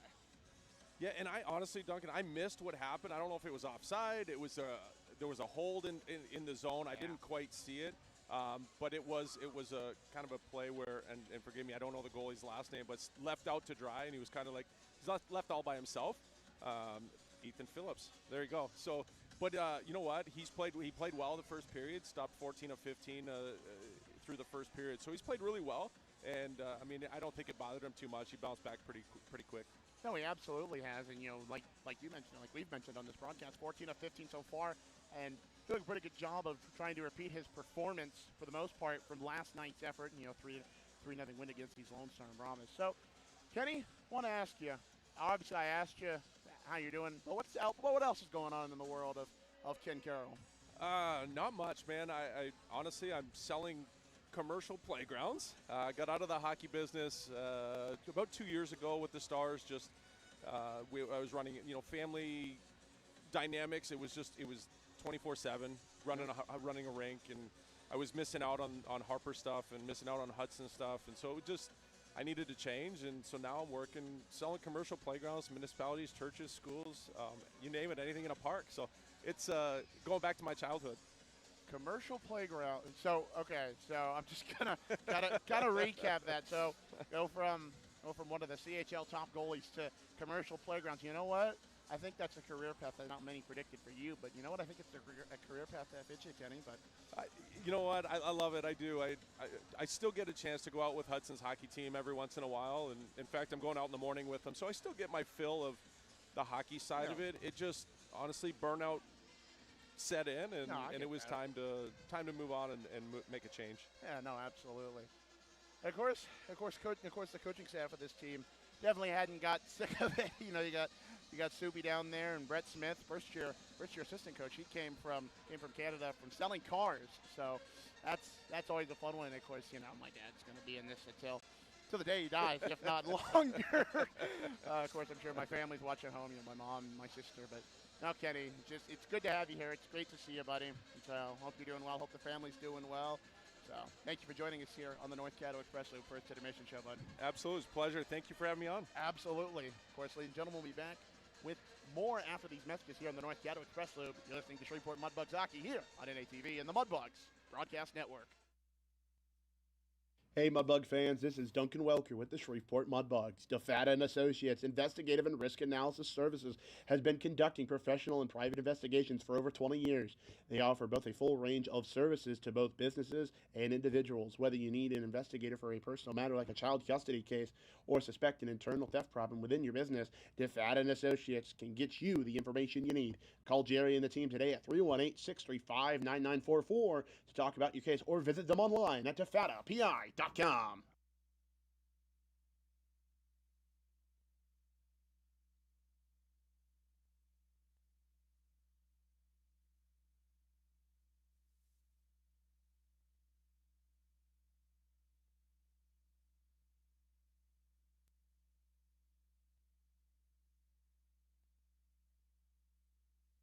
Welcome back into the North Caddo Express Loop First Intermission Show, driven to you by our friends at the North Caddo Express Loop. Mention the discount code MUDBUGS25 and get 10% off your order. Now joining us here is Mudbugs forward number 23, Evan Hoagland. Hoagie, welcome back. Thank you. Of course, and as we were talking, Grayson Gerhard with the nice horn intro. No, but Hoagie, so we come in here tonight and this weekend against these Lone Star Brahmas, first place here in the South Division, but not like they're not beatable, as we saw not only the last time we were here. So with that in mind, what's the game plan for tonight? We just got to come out hard and be gritty and do what we can do. Of course, we were talking earlier, and you said something similar to that effect.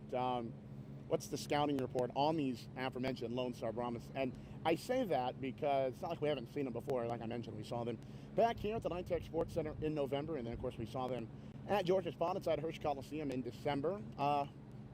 What makes this version of the Lone Star Brahmas here on February 6, 2026, almost said 25, a little different than the last time we saw them back in 2025? I think we're more connected as a team, and we're buying into our systems more, and it should be better for us. Of course, and one of the systems that comes to my mind right now is the penalty kill. Of course, last week. Yeah. A lot of penalty kill opportunities, especially on Saturday night against the New Mexico Ice Wolves, which we come off a split series against them. Of course, we won the first game back 6-4, and then the second game 4-2 was the final score on that one. But hey, like I said, 24-hour rule, and obviously it's way past 24 hours. More like 100 and something. I don't know. I can't do math. Can you? No. God, no. Speaking of that, I was actually going to ask Hoagie. What was your favorite subject in school? Mine is history. You can ask anybody that. But what's yours? Definitely gym. Gym? PE. Okay. Something simple. Okay, something simple. I'm about to say any of the core four or just gym? God, no. Just gym. Fair enough. No, you're good, bro. I was about to say, is there anything you're hoping to study and let you, of course, move on from the Mudbugs here and get into hopefully college and beyond? I haven't really thought about it. Maybe a cop or something like that. Okay. Yeah. Okay, moving into law enforcement. A lot of law enforcement Mudbug fans. Of course, we love our Shreveport PD and a lot of other PDs in the Arklatex area. So, Hoagie, moving away from the hockey side of things, continuing on here, what's been going on in your world outside of hockey, of course? Just hanging out with the boys, like me and Duke and a couple other people. Went to the arcade yesterday. Nice. Just team bonding stuff, went bowling and stuff. Yeah, nothing wrong with that. Which arcade you go to? Surge. Surge. Right on Boys or whatever. Right in the mall. Right in the mall, nice Surge. Yeah, I like that one. And of course, you mentioned Duke Earhart, and of course you got the Duke hoodie special, the Boston Bruins. I don't want to say Meth Wolf. That's a different team I'm thinking of. Meth Bear, but no. So moving along here, Hoagie. How's the billet life going there for you? Oh, it's great. I love it there. Couldn't ask for a better billet. Remind me, you are with the Kennedys. You're with the Kennedys. For some reason, I don't know why it doesn't stick to my head. Jet Yoda was really good with billet information, of course.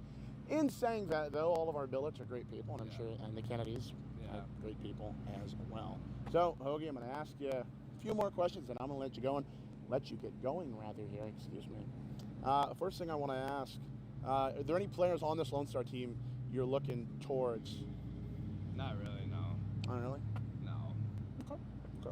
Second one being, of course, the top prospects team name. What team, rather, was named last week? Of course, Grayson Gerhardt and Johnny Burnt were named for the South Division, and Jonah Jasser was named for the top prospects, for the Red Selects, the Red Selects team. Are you excited for those guys? Yeah, that's a pretty cool opportunity for them. They're going to go show what they're made of, and hopefully scouts like what they see. Yeah.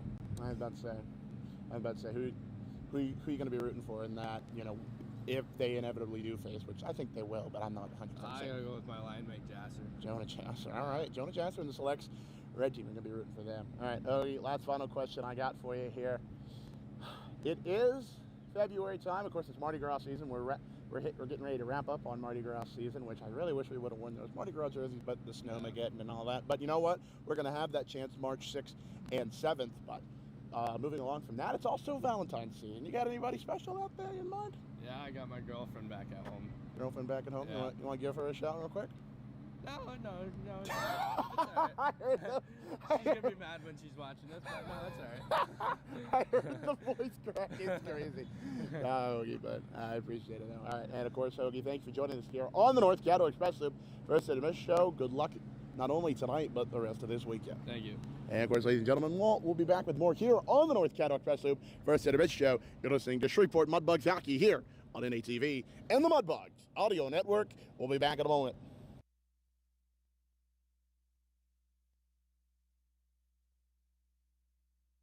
Hey Mudbug fans, this is Duncan Welker with the Shreveport Mudbugs. DeFata & Associates Investigative and Risk Analysis Services has been conducting professional and private investigations for over 20 years. They offer both a full range of services to both businesses and individuals. Whether you need an investigator for a personal matter like a child custody case or suspect an internal theft problem within your business, DeFata & Associates can get you the information you need. Call Jerry and the team today at 318-635-9944 to talk about your case or visit them online at defatapi.com.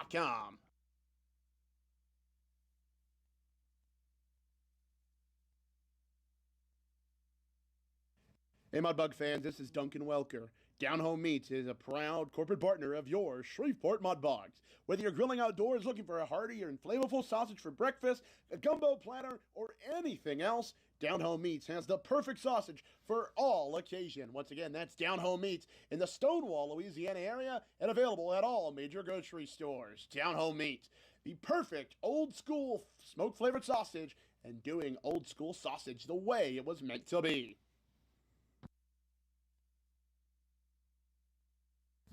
Hey fan, this is William Alexis Tremblay, and you're listening to Shreveport Mudbugs Hockey on NATV and a Mudbugs Audio Network with Zach Grant and Duncan Walker. Now let's get back to the action. Let's go, Bugs. Alrighty, back here at the NITEC Sports Center just outside of Dallas. Brahmas hold the 1-0 advantage over the Bugs. Mudbugs fans, for when we're back at home, if you're playing a group outing, ask about our group rates for future home games. Groups of 10 or more get tickets for just $10 each. Call 318-636-7094. Book your group today. Of course, their next home game, February 20th and 21st against the Odessa Jackalope. Be sure to log on and get your tickets today. And before we start this middle frame, I'd like to remind you that the second period tonight brought to you by our friends at DeFata & Associates Investigative and Risk Analysis Services. Personal matters, child custody cases, or internal theft problems at your business? Call our main man, Jerry, at 318-635-9944 to discuss your case. Or as always, you can log on to defatapi.com. So, Duncan, second period about to get underway. Bugs being outshot 15-6. They're trailing by a goal. They've had some great moments. You got to put that opening 20 minutes and all that frustration behind you and play a clean 40 minutes down the stretch. Absolutely. Play smart, clean Mudbugs hockey. In saying that, though, Zach, this is where the fun begins. In saying that, though, obviously don't let these Lone Star Brahmas push you around. Yes, they're in first place. Yes, they're, right now at least, a more physical team, but here's the thing. Mudbugs are known for historically being physical for a reason, but we also have to be the smarter team. I know it's kind of a weird antithesis as we get ready to start this second period. Got to play smart, got to play clean, but also Got to play a little physical, have some fun these next 40 minutes. As looks like Jared Greiner will take the face-off here. So interesting stuff there.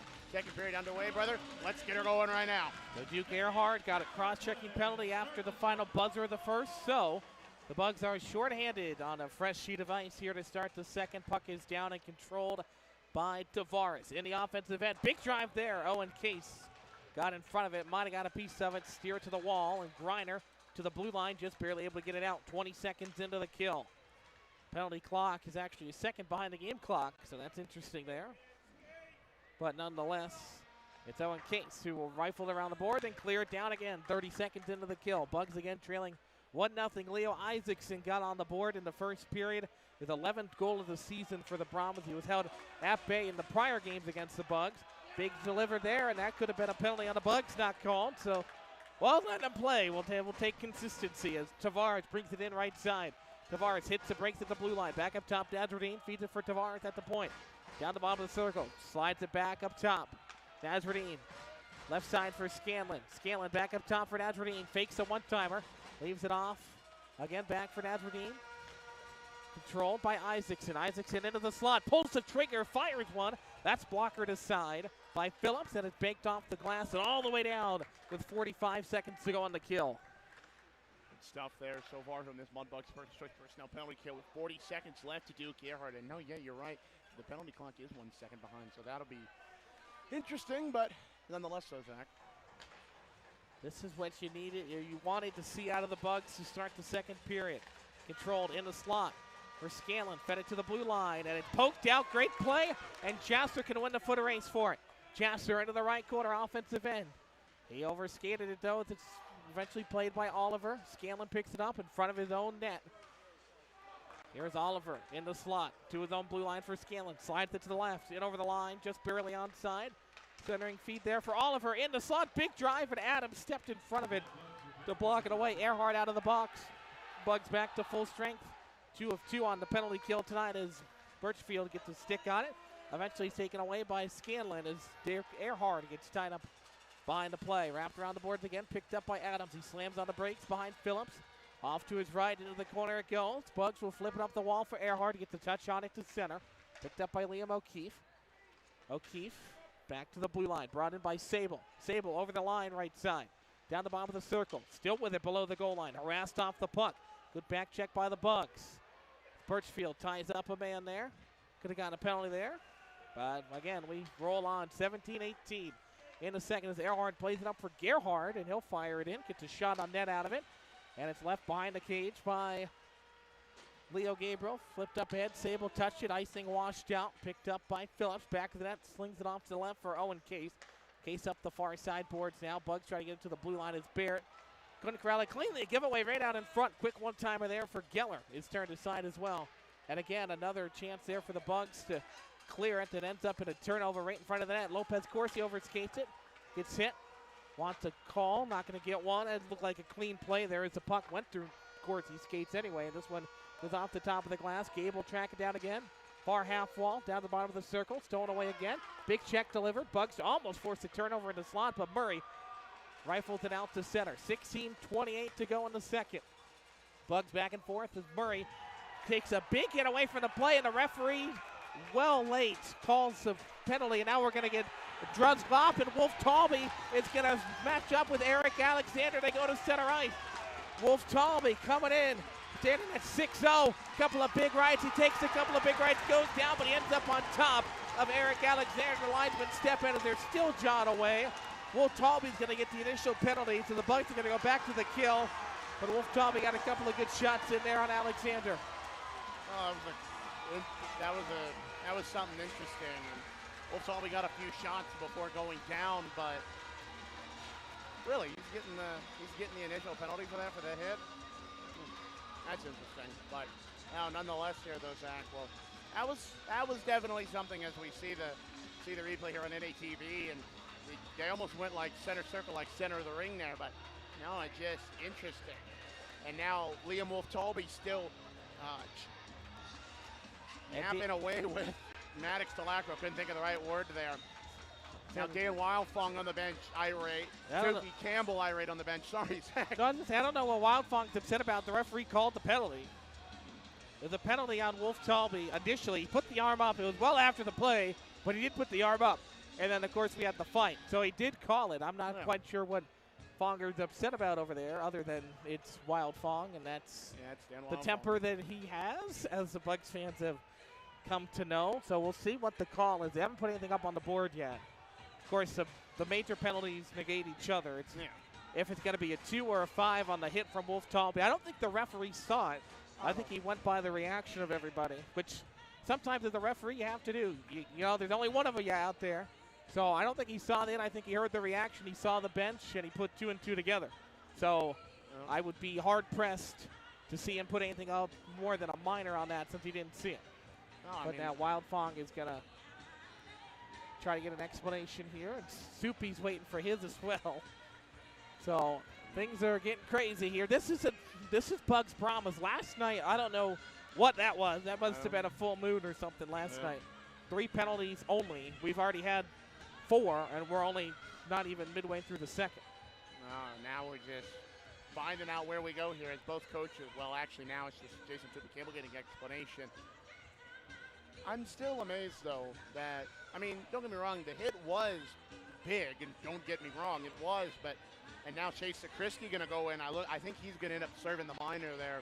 That was going to go to Liam Wolf Talby. So Bugs now on this first choice personnel penalty kill once again, but man, that's not, all right, I'm going to leave it there. Oh, and then we talked about it, Duncan. You got to put that first period behind you, and that's another situation there. It's a big hit. It's away from the play. He's going, Murray dumped it in. Then he's going off for a change, and if you're Wolf Talby, they got something on the ice there at center. Now they got it. Okay. I was going to say, but again, Murray going off for a change. Just let him go to the bench. There's no reason to hit him there because now the Bugs are shorthanded. Sakrisky will serve the minor portion because Wolf Talby also got the 5 minutes for fighting. This one's dumped down, and Jasser will provide a screen at the blue line. Tracked back into their own end by the Brahmas. It's Damp House as the Brahmas back on a man advantage. Scanlon right side. Tries to drop it off. Into the corner it goes. Remy will chase after it along with Damp House. And the Bugs will bank it off the top of the boards and stays in. Minute 35 left on the kill. Sakrisky again serving the penalty to Wolf Talby on the initial hit. I don't know if he called boarding or roughing or what, but it was something of that variety as he hit a man going off after clearing it down. Oliver centering feet in the slot, and a big drive, they score. It's Benton Cinque, and it's 2-0 Brahmas with 15:38 to go. And a bad penalty to take there, and it bites the Bugs here as they trail now by 2. Yeah, that's where we're at, and just not a good penalty there to take. And of course, Benton Cinque was able to find it and throw it right past Ethan Phillips. And now as we await the ice crew to come clean up the foam Brahmas here, but which I find interesting. Where out there they are. But no, looks like Liam Wolf Talby's yapping away there once again. Yes, I don't see what he was yelling about something. I'm not sure quite what. Now it's Chase. I mean, because he deserved his penalty. All 17 minutes of it. The 2 plus the 5 plus the 10. So now Soupy's got to huddle the boys at the bench because you still got plenty of hockey left. Still 35 minutes to go. Yep. You're absolutely right. No, 35 minutes, and it's just a matter of playing smart. And don't get me wrong, I still want to play a little physical because, I mean, you got to throw something. You got to throw something towards these Brahmas. Heavy. And Zach, one more time, I'm going to say it. Heavy. But now, that's just where we lay right now as we're down 2-0 to these Lone Star Brahmas, and now it looks like all the foam Brahmas are cleaned up, so nice timeout. Nice unintentional timeout there, so yeah. That's just where we lay, Zach. But 35 minutes left. Got to get something going here, especially right now. And you got to be smart, too. Stay out of the box. Because now you're down by 2, and in a rivalry game, you're down by 2. Sometimes not so great things happen. But that is not what they need to be doing here. And now I think closing the door a little slow in the corner. Now we're back ready to go to action with 15 and a half to go. Period number 2. 2-0 Brahmas on top. It's been a tough opening 25 minutes rather for the Bugs, but they gotta settle it down as Talancro takes a check there from Birchfield. Love to see him start mixing it up in his first game. He's been, you mentioned it before the start of the broadcast, Duncan, off the air, that he's getting introduced at a heck of a time. Playing his first Bugs game against the Brahmas. Tied up along the wall, far side. Reed shoves the body at Damphouse and ties him up along the board. This one's up into the crowd and out of play.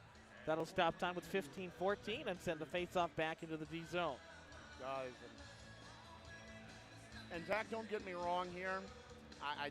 I've always said this broadcast is a nice 3-hour or so advertisement for Mudbugs hockey, but it's just hypnotizing almost to watch Brahmas head coach Dan Wildfong just go at it intent. Like, it's just something that it's just, I don't know what it is. It's hypnotizing almost. It's something you expect out of him. I don't know what it is.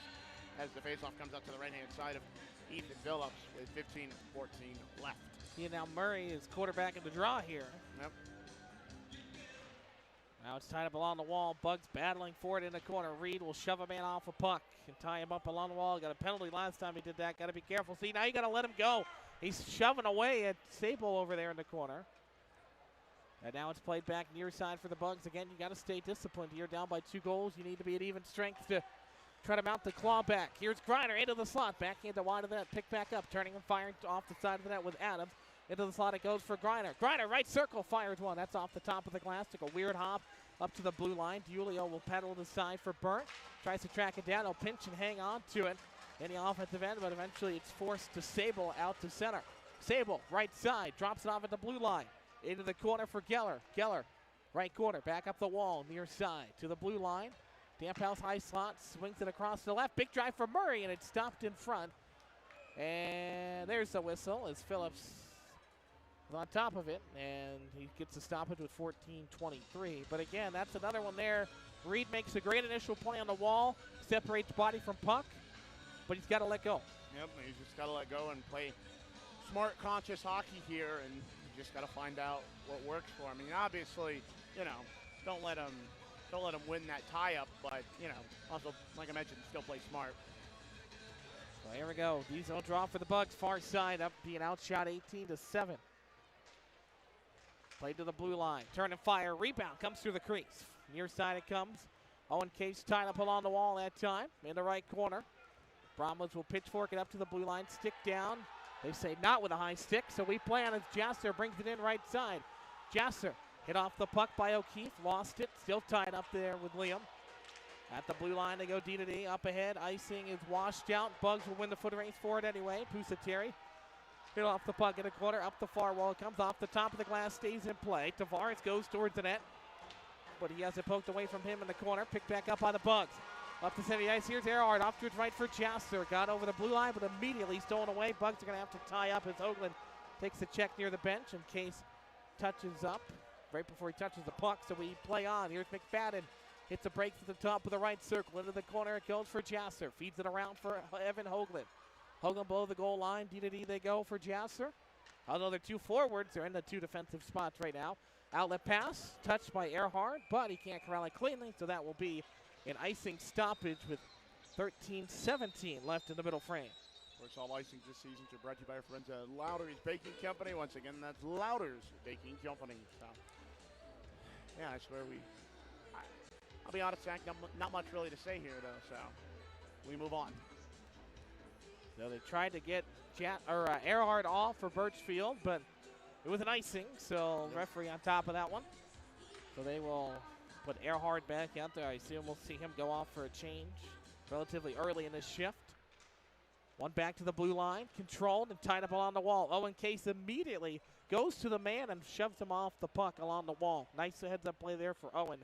We're really seeing him, Duncan. We'll talk about it at the next stoppage when we have a chance, but he's really coming into his own these last couple of weeks. He has, and he's definitely doing a lot. And now that might be familiar pressure over here, but as Leo Gabriel covers it up there. But yeah, you know, you saw him the last, when I got here at the end of December, didn't throw the body around all that much. He made plays, but he didn't throw the body around all that much. He didn't score a lot of goals. In the month I've been here, he scored 2. He's had a couple of assists. He's throwing the body around the last couple of games. He's really starting to kind of find his place in the Bugs lineup. Yep, absolutely. As Jason Krisky now will take this face off. So. And now Sakrisky is not going to take the face off. No, he won't. Throw him out right after you say that. Yeah, so it'll be Lopez Corsi. The linesmen have been very observant this weekend. Didier goes at the blue line. Quick drive there for Adams. Glove down in the slot. Still loose. Poking out into Sakrisky. Stolen away from him. Sent far side for Scanlon. Over the line, and they'll say it's good. So we roll on. Back of the net, it's played around the boards near side for Jackson Vate. Vate centering feed to the blue line. Dampel towed the line and held it in. Centering feed broken up by Evan Adams. Works behind the net, changes direction off to his right. 12:26 and counting here. Left in period number 2. Bugs trailed 2-0. A first period goal for Leo Isaacson. Bromwell's followed it up not too long after that. Here is Adams again, far side. Shoved off the puck. He lost it in the corner, and the Bugs are having some difficulty clearing the zone here on this Saturday night. Is held in again. Damphouse changes direction. Far half wall. Toes the line into the slot. Lefty stick. Fires. Rebound put in by Jackson Bates as Phillips didn't corral that rebound cleanly. And now Scanlon is going after a puck there as they'll tie it up. Damphouse also. And now all heck is breaking loose here in Lone Star as we've got a big tie up right here in front of the referee. And now Benton Sinkway has to go around a couple of guys as Adams is fighting for his life against 3 Brahmas. Talacro will hit him from behind. And this looks a lot like the last time we saw her. The Brahmas fans are throwing stuff on the ice, which ought to be a penalty after this, but we'll see. Referee starting to take Talacro to the box. Scanlon threw a stick down, wanting to try to fight Gabriel Lopez Corsi. As Maddox Talacro does go in the box now. No, but as for that goal, though, Jackson Bates was waiting down there on the doorstep to find the rebound and get it past Ethan Phillips. So inevitably a smart play on his part, yes, but no, and then after that everything just kind of overshadowed everything. So it's 3-0 by the way. They got the goal, Jackson Bates. Bates scoring goal number 9 of the year. And you know, it's great that the fans are able to throw things after goals, but in every building, it's not just Lone Star, and we have the same problem in Shreveport. Yep. The league has to get a handle on things being thrown at players. It happened last night coming off the bench. It's happened in Shreveport with the Brahmas coming off our bench. The league's got to get a handle on that because it just doesn't work. It's player safety involved. These are kids out here playing hockey, and something North American Hockey League's got to work on in the offseason. I do agree with that. Don't get me wrong. I think we definitely need to be in control. It's definitely something a lot of teams could work on, including us, as we await all what happened. As Evan Adams now will get 2 minutes thrown on the board, and of course so will Maddox Talacro. So when we do inevitably get back to game action, it'll be 4-on-4 for the next 2 minutes. So we got to wait and see how everything lays down. We know Jackson Bates got the goal, but the question is, will it be assisted or unassisted? Will we wait in suspense as Jonah Jasser is down there with number 10, Christian Ventusinque, and they're just explaining what's going on. And so we wait, we wait some more, Zach. That's the beauty of this stuff here in the South Division when you throw things on the ice. You wait and you wait and you wait some more. So we'll see. Like you said, Adams and Talacro both have 2 minutes on the board. We'll see if anything else comes of it. And Soupy's got to fight here because, again, they're throwing stuff on the ice. It's not after a goal. That's a penalty. It's in the rule book. They make the PA announcement in every building across the South. So, at the very least, there ought to be a power play coming the Bugs' way, but it doesn't look like we're going to win that as Jonah Jasser now picks up that fight at center ice, and the referee just blows the whistle at him and says, "Get away from me." Sorry if that sounded a little miffed, but... Well, that's what he did. So 3-0 to score. Jackson Bates picks up his 9th of the year. We'll see the penalty. So we'll wait all the official score. And sounds like their PA is having trouble getting the assist as well. So we'll wait for the live stats to get everything updated here. But it's 3-0 with 12 minutes to go in period number 2. Tied up off the draw there was Grayson Gerard. Gets knocked down. He throws a stick of Oliver away. And then Birchfield has his stick slashed away, both of which should have been penalties. Well, but we roll on as Isaacson through the middle circle. over the blue line. Isaacson into the slot, works off to his left, down the bottom of the circle. Dodges the check from Birchfield. Oliver's got it. At the near point, Oliver centering feed for McFadden. Drives one through the slot. A rebound comes out off the back of the net for Isaacson. Isaacson, far wall, into the corner it goes. McFadden picks it back up.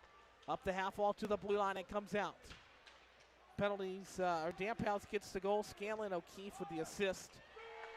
And all kinds of penalties coming up as well. Fighting, roughing coming on.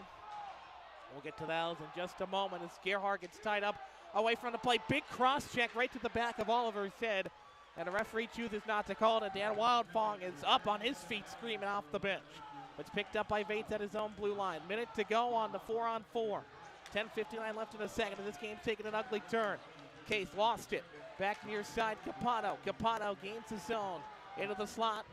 Set around. Big drive there. Stopped by Phillips. Back of the cage played by John Burnt.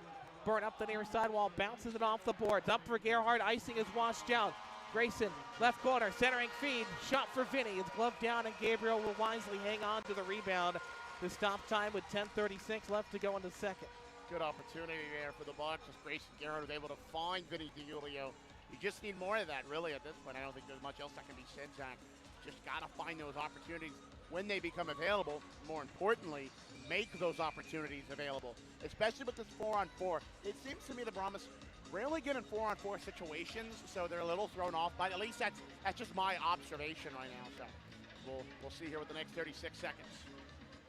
Jasser, one-time blast for Reed right off the face-off, and Jasser throws it, takes a high stick. No whistle upcoming. Scanlon back the other way. In over the line, left side O'Keefe. Jasser hustling to get back into play. Tied up along the wall is Scanlon. He takes a check. Tied up along the wall again. 20 seconds left on the 4-on-4. 10:19 and rolling in the second period. 3-0 Brahmas with the lead. Vates and Isaacson, the two big goal scorers, as well as Damp House. This comes all the way down. Again, it's picked up by O'Keefe. Below his own goal line, trying to evade Jonah Jasser. The captain steals it away. Jasser gets knocked down into the board from behind. No call there again as it goes over the blue line into the corner for Oliver. Oliver and Jasser and O'Keefe going at it away from the play. Jasser's going to come deliver a big hit again after he got knocked down to the ice. Delayed offside. They'll tag up. Now it's touched. That draws a whistle. Owen Cates gets a touch on it with 9:45 left in the second period. And that's another big hit on Jasser. Knocks him down from behind into the board. And that's the beauty of the division that is called affectionately the Dirty South. Is Jason Soupy Campbell now laying into head official Williams, and now Williams going to throw it back at him, and I fear that something's going to happen with 9:45 left. Soupy just got media timeout. He blew the whistle. I thought he was going to get Soupy's going to get a penalty, and honestly, in the intermission, as we talked about, you're down 3-0 to the Brahmas, a big game. This ought to be the time. If you're going to do it, this is the right time to do it. We'll take a timeout, bring you back. 9:45 left in the second. Bugs trail 3-0.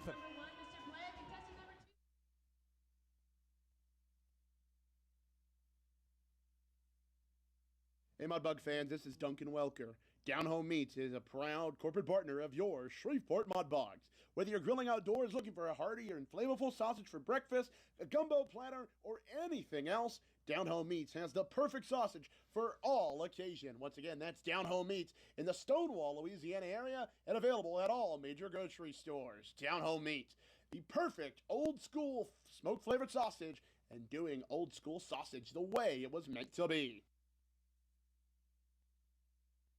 This is Alexis Tremblay, and you're listening to Shreveport Mudbugs Hockey on NATV and the Mudbugs Audio Network.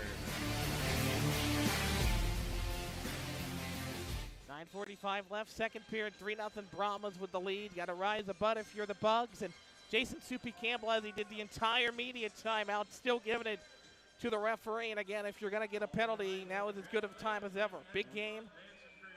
Things are going poorly in every aspect. Getting outshot by double, 20-10 again. Down on the light side of the scoreboard.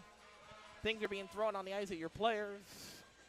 I mean, hey, it's good as time as ever. But nonetheless, we roll on. Just another Saturday in the North American Hockey League. Tied up along the draw was Lone Star. Played up the wall by Murray into the corner. Gets knocked down along the far half wall. To the blue line it comes, held in by Lone Star. Now it's brought in by the Bugs, here's Hoagland, far side, big drive there, turned aside, into the corner, and he throws a body around, goes for Roberts in the slot, left off along the half wall, tied up along the blue line again. Hoagland sends another shove, Griner gets a chance in the slot, that one's turned aside as well, back up top, trying to get it to Owen Case, Murray stolen away, now Roberts gets it back right in front, Griner, as the netminder Gabriel had lost his stick and Griner makes a stop, he takes a cross check after the whistle and he's going to get back in and mix some things up some more. Roberts tied up with Sable to the right of the goal mouth there, and Gabriel lost his stick. And again, if you're Griner, I'm not sure what else you're supposed to do. You're going for the loose rebound. No, I mean, I think a lot of people kind of, on one hand, they see it like, oh, you're going after our goalie. No, you got to do something to get the loose rebound. You got to do something. And, obviously, if you're Griner, that's the one thing is Johnny Burnt gets it might have been inadvertent shove, but I don't think it was, from Maddox to Lacro there as he heads off. But, man, this is just something else, I'll tell you what. And so you didn't see, I know you were kind of watching here at center. I was watching. Leo Gabriel had a conversation with the referee, and the goalies understand that as well, right? Like, he lost his blocker. The guy's going for the rebound. That was a nice little understanding there with Leo Gabriel because, again, some of the other players, goaltenders think differently than everybody else. Yep. No, they do. There's a TikTok, but we'll get back to that later on, though. Now we wait along the wall. It comes to the blue line. It's dumped out by Bates. He gets knocked down by Gerhard. Back into the zone is Birchfield down the slot. Knocked off the puck. Bounces free for Barrett. And Birchfield takes a cross check right in front of the net. And that big collision there as Gerhard gets knocked down by Bates. Bates sends another shove, and Gerhard slashes right back at him. Birchfield mixing up with Talacro away from the play. Talacro grabs Birchfield from behind. There's the penalty call for the referee. A late signal as Birchfield was getting mugged from behind by Maddox Talacro. And now Birchfield looks like he might be going as well because he's screaming at the referee. And now away from the play, we've got Adams. He's tied up along the wall. Mitchell Reed also will grab a piece. But again, as I mentioned, this is how people get hurt in hockey games. No, it absolutely is. And, well, if you're Charlie Birchfield, welcome to Mudbug Brahmas. He gets a penalty, too, somehow. He got mugged from behind, and now Gerhard shoves the check the other way. And now Birchfield going after the fan. Now I love Charlie out here playing with some energy. It is, and I'm not going to lie, coming from... And here's Gerhard again. Sorry, Duncan. No, you're good. We'll go with Nasruddin, and things going out of hand here, and this is... Again, I talked about this more than once as well. The league needs to put 2 referees out there because it's a lot for one referee to handle. No, it absolutely is. And, well, and as I was going to say, Charlie Birchfield, welcome to the Dirty South. But, no, coming from the Aberdeen Wings there in the Central Division, it's definitely a little bit different. But, no, it's just, that's interesting to me how Charlie Birchfield also gets a penalty, which I find interesting because Maddox Delacro, now it might be a helmet removal because I did see Delacro's helmet go off, so it might be that. I'm not sure. We'll have to wait for the call as Benny Pusateri makes his case down below. Well, not down below. It's down in front of us. The gentle giant is not gentling right now. Oh, no, not at all. Having a discussion here. Venton Sinkwade's going to be 4-on-4, so the Bugs do not get a power play out of it after Birchfield got grabbed from behind by the back of his jersey. Would have been a horse collar in football. Nope. Would have been a red card in soccer. But in hockey, it's a minor penalty. But hockey's a different breed out there. We'll put it that way. Yeah. With 8:35 left here in the second. 3-0 our score. Brahmas on top of the Bugs. And, like you said, Duncan, after last night, you kind of saw this coming a little bit. I did. And honestly, I'm really more surprised they didn't pick up last night. But, again, that's last night. As we go 4-on-4 here, face off in front of the Brahmas bench. And Hoagland jumps the draw. He loves to do that. Evan into the slot. Around 2 defenders. Gets hauled down. Going towards the net. No whistle. Oh, there is a whistle after Gabriel covered it up. But Hoagland had a great chance there. And he got hauled down by 2 Brahmas. That'll stop time with 8:29. And Hoagland is having a nice little discussion with the referee. He is. And Zach, Zach, you see it because you're right next to me. Not gonna lie, I'm a little more animated tonight with my hand signals. You definitely see me a lot more. I'm about as animated as Jason Zuby Campbell and Brett Smith and the rest of the Mudbugs bench are as the faceoff goes to the left of Leo Gabriel here. But man, just an interesting, to put it like that, so far. Hoagland jumps the draw again, got the puck for a moment, but it's stolen away, and Scanlon will track it down. Mitchell Reed goes to throw a hit, and Scanlon reverses it on him. Back out to center, Tremblay, all the way back to his own blue line, D to D in his own end at the circle. Sent back right in front of Phillips, through his crease for Tremblay near side. Really works off to the right, played up ahead by Reed again, lost it off the edge of his stick, picked up again, eventually by Vladimir Sable, and Sable takes a check. Reed gets the puck back, tied up in his skates. Sable and Reed mixing up again as Sable grabs his stick. Back of the near side, it's Damphouse. They'll leave it off for Scanlon. And Adams delivered the check on Damphouse. Scanlon down the slot, knocked off the puck. Tremblay flips it out to center. 7:48 rolling second period. Minute 10 seconds to go on the 4-on-4. Talacro and Birchfield sitting on their matching minor penalties away from the play. Here's Capano in over the line right side. Capano shot blocked by Reed. He gets it right back. Far corner. Capano shoved off the puck by Hoagland again. Sable will poke at it and banks it out to center ice so they can reset. Oliver back to his own blue line. Works off to his right. Big hit away from the play. No call coming on that hit on Sable. Back the other way. Big drive. They shoot. They score. And it's 4-0 Brahmas with 7 minutes to go. Alexander Oliver there was able to wait on the doorstep and find the rebound and get it right past Ethan Phillips. So, yeah. So it seems, maybe it's just me, Zach. I'm going to just leave it at that. But just wild to me. I'm just going to leave it at that. Well, again, another chance for the Bugs there. Unable to clear the zone defensively. Leads to goal number 4 for the Brahmas. 40 seconds left on the 4-on-4. The Brahmas being thrown back out on the ice with the advent of their 4th goal. Midway through the second period. Again, Bugs will be back at home February 20th and 21st against the Odessa Jackalopes. God and Goals night, presented by Word of God, and also Claws and Paws night. And then after that, Odessa series. 3 games the following weekend. 2 against the Corpus Christi Ice Race. Friday, Saturday, our normal 7-11 puck drop. And then these Lone Star Brahmas will come to town on a Sunday matinee 5 p.m. puck drop. There again, you get your tickets as always by logging on to tickets.georgespond34.com or by calling our front office 318-636-7094. And of course, as always, you can ask about our group rates for those games. Groups of 10 or more get tickets for just $10 each. Again, call the front office 318-636-7094. Speak to Sabrina to get your group rate out there today. And join us back at George's Pond when the Bugs are finally back at home. The Bugs will be back on the road next weekend, facing off against the Amarillo Wranglers over at the Budweiser Bullpen. And that's going to be a pretty important series after what looks like it'll probably be a weekend split. And Amarillo, they've been on a roll lately, Duncan, so they're starting to climb their way up in the South standings as well. Oh, they are. And so it looks like Lucier will get part of that goal coming from Alexander Oliver. I'll have to get the full lay of the land. Here it is, Alexander Oliver, Vincenzo Capano, and the aforementioned Samuel Lucier. By the way, those penalties, those 4-on-4 penalties to Charlie Birchfield and Maddox Talacro, both for roughing. So back in the net, it's played. The offensive zone for the Bugs. Tied up along the wall. O'Keefe got a hold of somebody in the corner there. And the referee has his watchful eye under it as O'Keefe is mugging somebody from behind. No, in case his family next to us sharing their displeasure as it's played back up for Owen. Snaps it across for Burt. Burt at the point, drive. That one's turned aside. And a high stick knocks a Bug down. No call as DiUlio's going to send a cross check back the other way, and things are just spiraling here tonight from an officiating standpoint as Oliver will bring it in. They say onside to Lockrow, and Birchfield come back out. And another penalty coming up against the Bugs after 3 players in our offensive zone got knocked down.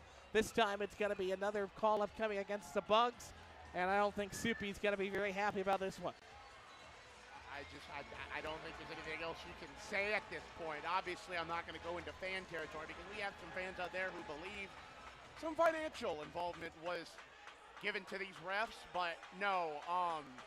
We actually have 2 Bugs going in. Sorry to interrupt you. No, Vinny and good. Jasper were both sit, and Remy's going to skate over. Now he's going to throw DiUlio out after he's missed about 27 calls today. So DiUlio gets thrown out by Williams, and Soupy is beside himself over there on the bench.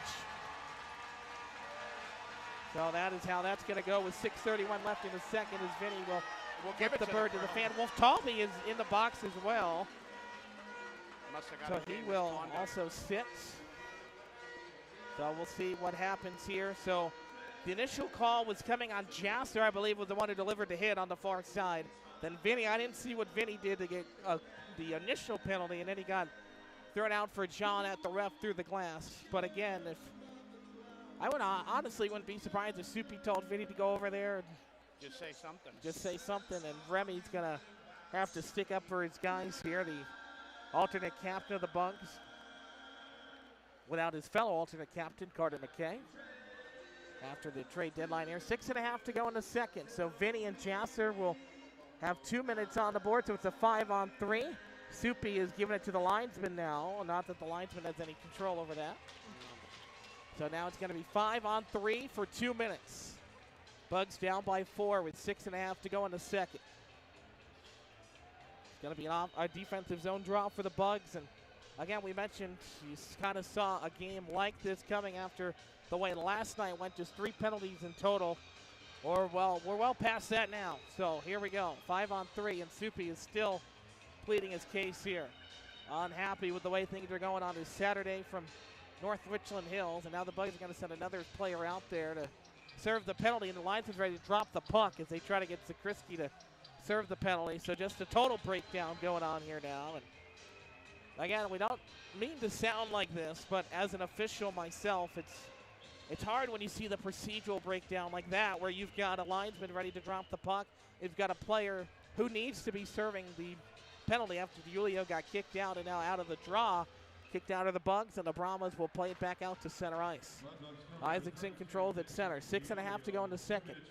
So Vinny gets 2 minutes, and then we'll see what else he gets. They only announced a minor penalty, but he should have had a game misconduct as well because he got shown the boot by the referee. Up top, it's Lexall. Lexall swings off to the right side.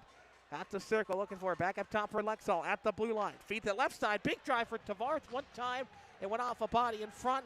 That's Owen Case as he head gingerly off to the bench. But he made a nice stop there. Here's Isaacson over the line onside. Isaacson fires one up into the netting and out of play. Draw the whistle with 5:56 left. 1:25 left to go in period number 2. Looks like Phillips got a little shove there. Looked like on number 4, Alexander Oliver, though might have Maddox Telek, my eyes don't work as well as they used to, Zach. So, all right, so the lay of the land is this. An unsportsmanlike conduct to Vinny DiUlio, and then a checking from behind minor to Jonah Jasser. And, of course, obviously, Vinny DiUlio was shown the door, shown the gate, and Chase Zakrisky served as the faceoff comes out to the left-hand side of Ethan Phillips. Let's control back to the blue line. Damp House with it, high slot.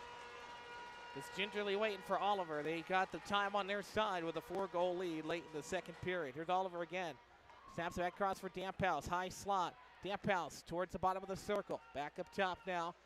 It comes for McFadden. McFadden slams on the brakes, drops it off for Oliver. High slot. Oliver down the slot. Feeds it off. Big one-time drive by Damp House is turned aside by Phillips. Damp House gets it back below the goal line. Flips it up top for McFadden. Far half full. Snaps it back near side. Oliver. Oliver, high slot again.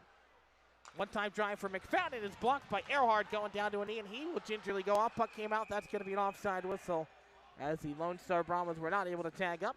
The stop time with 5:13 left in the second. Of course, as we have 5:13 left, and that was a good block of a shot there from Duke Earhart, but that shot block gave him a shock, and I say shock because, well, it was a shock to his leg system, I guess, if you want to put it like that. No, but we're nothing, just at this point, create chances, create chaos, see what sticks as Capano gets thrown out of the faceoff. Just got to be silent. There's nothing even left to Oh, yeah. left to even say at this point as it's controlled now by Nazardine. 5 minutes to go, second period. Bugs trail by 4. Just got to settle it down. Everybody, us included. Yep. But nonetheless, over the line, it's Lexall at the half wall. Circles back up to the blue line. Feeds off to left for Nazardine. Back up top for Lexall. High slot. Feeds it off to the right back for Lexall up top. Now it's controlled by Isaacson. He had the first Brahmas goal. In the slot, one-time drive, Capano. Big save by Phillips. Rebound comes out, and a one-time drive is stopped. 9 seconds to go on the kill. Bugs will be back at full strength. Griner has his stick held as he can't get to the puck as he lost stride. Back up top, it comes blue line. Isaacson, left Capano. Back for Lexall. One-time blast again. Tavares and Phillips will stop it, and Remy will come and shove as his goaltender got slashed, and he's pleading with cases with the referee there. With 4:27 left, they all kind of tango and got another Donnybrook here tonight. It was Remy Pusatore. Like literally, he hit him and then went right to the ref to explain his case. That's something you almost see. I love that. Yeah, no, that's something you see in soccer. Like, for example, I remember one of the Manchester United player got taken down by, I think, somebody from Newcastle United or something. And Bruno Fernandes, their captain, went right to the head official there on the field. And it kind of reminded me of that there. But yeah, you know what's funny? You know, we talked to Remy off the ice. He's a very intellectual guy. He's very intellectual, for lack of a better second term there. But so there it comes, like he was checking off the boxes. Like, okay, I got to deal with the problem of that other player. Check. Now deal with the referee. Check. Kind of going down the checklist. He goes off to the bench now, and they'll throw out the Lone Star center as we have slowed to a screeching halt here tonight as Sable to the left side. Tied up off the draw again. One back into the corner. Birchfield gets knocked down. I'm enjoying the fire he's shown tonight as a newcomer on the Bugs. You know, it's tough coming in as a newcomer, as we mentioned. You don't understand the rivalry. You don't see it. Well, he's getting thrown into it tonight. That's for sure. Of course, if he starts last night, he'd probably be like, this is just another hockey game. But coming here tonight, he realizes what Bugs and Brom's all about. Here's the giveaway at center. Gerhard over the line. Gerhard down the slot. Leaves it off to the right. Tried to feed it for Birchfield, but intercepted by Sable in the slot. He'll play it up for Murray, and Murray's got a breakaway in front of Burnt. Murray goes down into the net. No call upcoming against Burnt. Who could have gotten called for a penalty shot. Net came off, but the Brahmins go the other way, so we'll roll on as Birchfield brought it in offside. Gerhard with half a step ahead of him, and that's kind of one of those things we mentioned. He didn't get to practice with the team, and that just a slight stride forces the offside. It does, and it's funny, as that offsides was called, pretty much every member of this Mudbugs roster giving it there to both linesmen. I believe how you say his name, Gedez, I think. I'm not 100% certain how you say it, but no, they were giving the business to well, pretty much to all the officiating staff, really. Giving the business. Oh, we're going back to that tonight. Yes, we are. That's twice in one weekend we've talked about giving the business. Scanlon gets tied up there off the draw, and a shove sent his way by Lopez Corsi behind the play. And then we got a good puck battle in the corner. This is also what I talk about is Adams is throwing punches right in front of the referee. There's no whistle now. There's finally a whistle. Benton Cinque is going to drop the gloves, and here we go. Couple of big rights for Adams going up over top. Benton Cinque is going. Benton Cinque has lost his hat. Got to go to a haberdashery after this game. Couple of big drives there for Adams.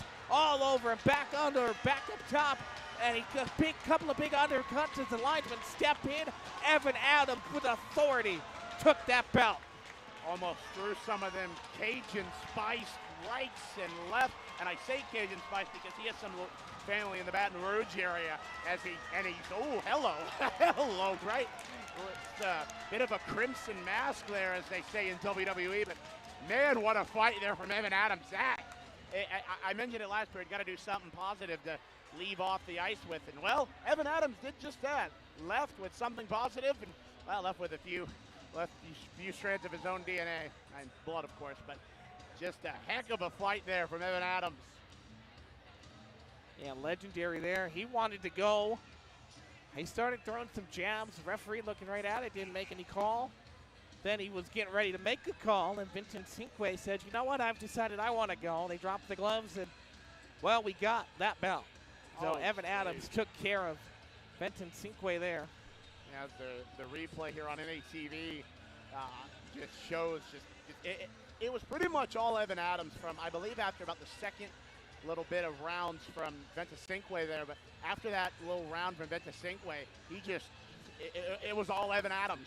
So I say Christian got a few good whacks in there at the beginning, but after that, Evan took over, and now the referee talking to Soupy Campbell. Looks like Adams going to get the extra 2, which I'm good with that assessment there. He started throwing the punches before Vincent Cinque wanted to drop the gloves, so it's going to be Tremblay who will serve the penalty.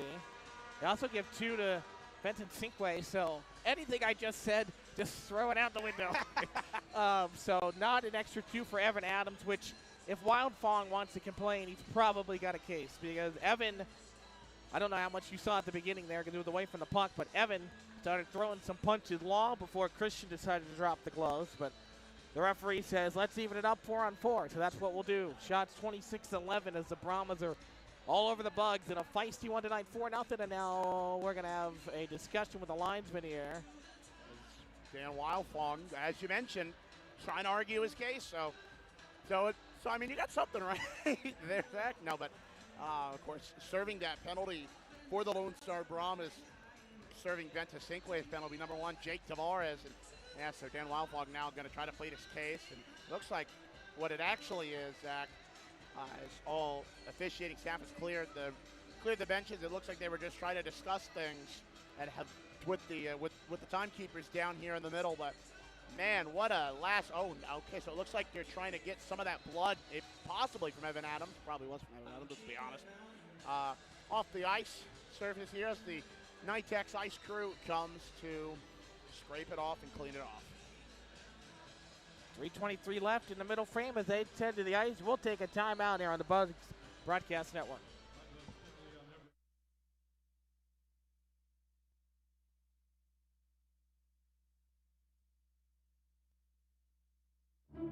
For those that have fallen, I say get up. For those that are asleep, I say wake up. For those that are seated, I say rise. It is time. The world needs what we possess. The only hope for a dark world is the light of Jesus Christ. Let your light so shine.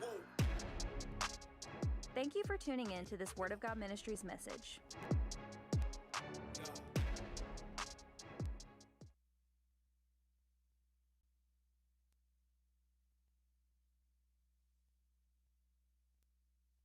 Hey, Mudbug fans, if you're looking for the perfect spot for a birthday party, corporate event, school trip, or any other private outing, just call us at George's Pond here at Hirsch Coliseum at 318-636-7094 to book your event today. Once again, that's 318-636-7094 here at George's Pond inside Hirsch Coliseum.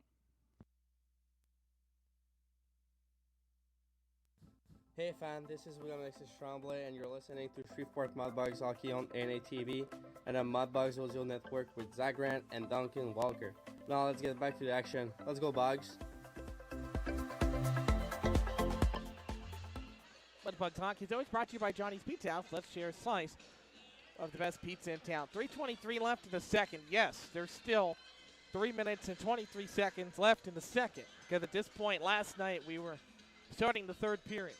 So it's going to be a long night headed back to Shreveport after the conclusion of this one. As this is dumped in, takes the weird off the boards for Evan Hoagland.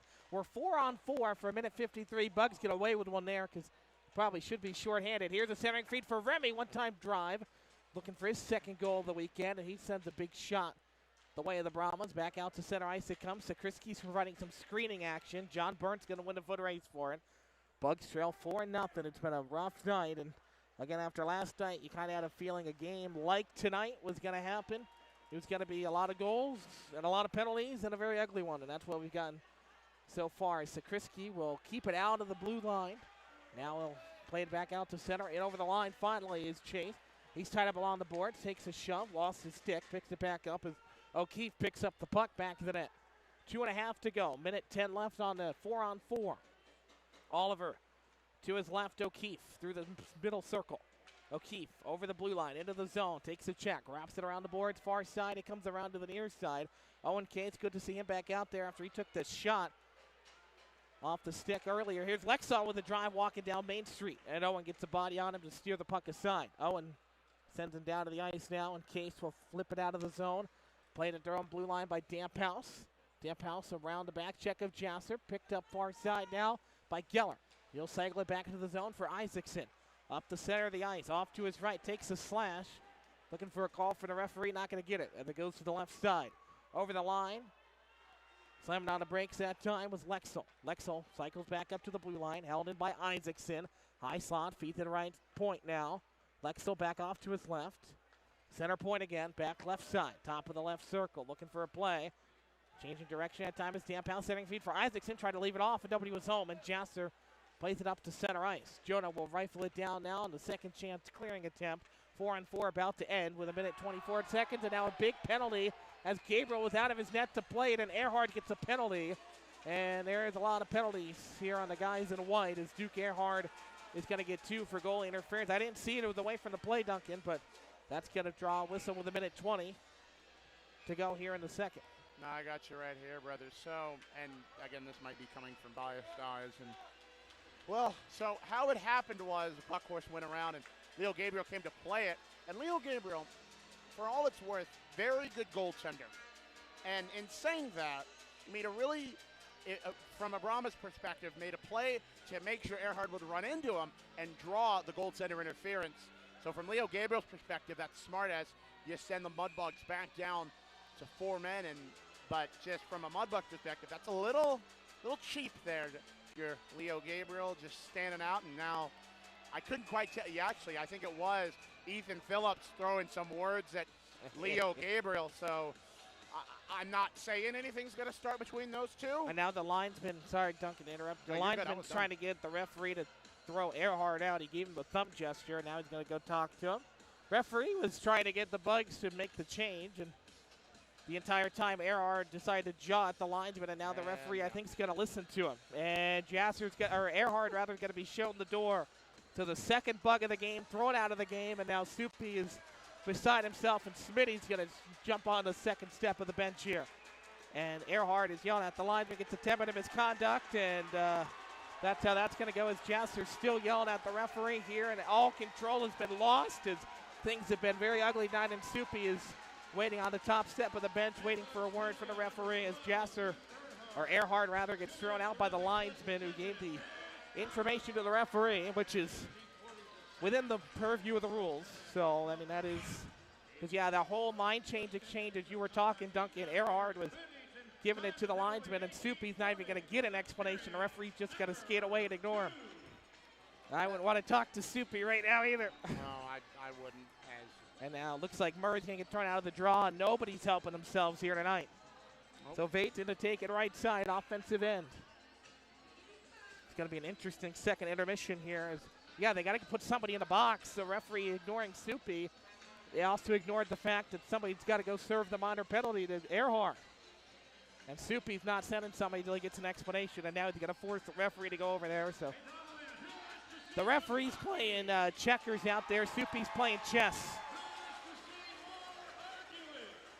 So let's see who's going to go serve it. It's going to be, looks like Sakrisky's been in the box quite a bit tonight, serving penalties. What an ugly game on this Saturday. It is, and ugly just describes a lot of things going on around here. Well, here we go. Bates tied off the draw. The Bugs win it. They're on the penalty kill after the penalty to Earhart. Gets called for goalie interference and gets shown the door for the game misconduct. For arguing after the fact. So here is Telacro up the far side. Brings it in over the line. Shoved off the puck by Griner. Good battle into the corner by Jared providing a screen. And now get knocked down away from the play with Vates by Remy Pusateri. And Remy's got a side. And then Remy takes a shot to the back of the head. Gets knocked down. No call on Vates. Big drive away from the play. We got another tangle up in the corner. Now it's played Sable. Drive through the crease. That's deflected wide. Back up top for O'Keefe. O'Keefe works below the goal line. Another big body there in the slot. Centering feet. Try to hit Sable for the one time. Now Telacro fires one. Phillips with the kick save. Bounces over to the near wall. Telacro picks it back up. Telacro slides it across for O'Keefe. 28 seconds to go in the second period. 4-0 to Brahmins with the lead. Back over for Telacro. Down low below the goal line. Off angle shot. Gets sent through the crease. Murray tried to hit it on the near doorstep, but couldn't corral it cleanly. Back up top O'Keefe. Slides it back for Telacro. Right point. Down low to the bottom of the circle. 12 seconds to go in the period. Sent below the goal line. Vates through traffic. Sends one wide, and Remy is tied up with Murray right in front of the net. Jasser sends a check the way of O'Keefe, and O'Keefe heads off to the bench. Big tango up in the corner. Bugs will clear it, and that'll do it for the second 20 minutes. So we're 40 minutes gone here tonight in North Richland Hills. Bugs trailing 4-0. It's been an ugly, ugly night, and Soupy's going to go right after the referee right here. This is a great time for Soupy to get a penalty. He's going to get one as he evades the linesman. He's going right after the referee as he's walking across the ice, going to push the linesman out of the way. He's going to be shown the door, and that's a great time for Soupy to do it. His guys have been roughed up all night. Things have been thrown at the players, and the Bugs standing there at the red line, tapping their sticks. in support of their fearless leader. Still giving it to the referee. Referee wants no part of it. He's headed off towards the ice. But Soupy getting it done for his guys. You love to see the fire from the head coach. I just amazed, and I don't like using this often, but of course, as my dad Billy T. Welker walks back to the sticks, back from the bench with sticks, he's just telling the Bugs to go on in. I mean, because he's seen his fair share of brawls. He's seen a lot of them, especially. And Soupy's still going at the referee here. So. As the guys head off the ice. That's smart. I don't know if you saw Smitty, what he did. He told the players, you guys go to the locker room, let Soupy do his job as the head coach, stick up for you. He's still giving it to the linesmen. They're trying to usher him off the ice, and Soupy is beside himself. He doesn't care about what's coming from the league after this. He is fired up as he gets the boos from the Brahmas crowd, but he's sticking up for his guys. It is what has been a horrific display out on the ice tonight. 4-0 after the second period, as Soupy is still giving it to the linesman. And he is going to be shown the door early, much to the delight of the crowd here. And, well, as we mentioned, it was as good a time as ever to stand up for his guys. And you see the way they responded by some stick taps on the ice going into the third and final frame. Yeah, and we still have Bugs on the ice here. Jonah Jasser trying to explain his case. So you got to get Jasser off. Let's get Jonah off the ice. Let Soupy take care of him. Yeah, Jonah's got to go. We got to keep the players off the ice here and try to avoid things. And Jasser, of course, he's the captain, so he's sticking up for his guys. And he's giving it to the referee as well. Already 3 Bugs, now 4 with Soupy getting thrown out. Shown the door tonight. 4-0 after the opening 40 minutes. We'll take a timeout. The second intermission reporter rolls on next on the Bugs Broadcast Network. Hey, Mudbug fans, this is Duncan Welker. Down Home Meats is a proud corporate partner of your Shreveport Mudbugs. Whether you're grilling outdoors looking for a hearty and flavorful sausage for breakfast, a gumbo platter, or anything else, Down Home Meats has the perfect sausage for all occasion. Once again, that's Down Home Meats in the Stonewall, Louisiana area and available at all major grocery stores. Down Home Meats, the perfect old school smoke flavored sausage and doing old school sausage the way it was meant to be.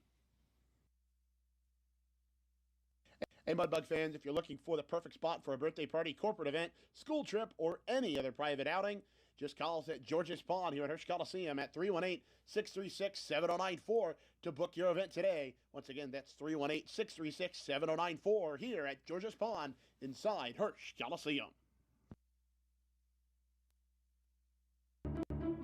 For those that have fallen, I say get up. For those that are asleep, I say wake up. For those that are seated, I say rise. It is time. The world needs what we possess. The only hope for a dark world is the light of Jesus Christ. Let your light so shine. Thank you for tuning in to this Word of God Ministries message.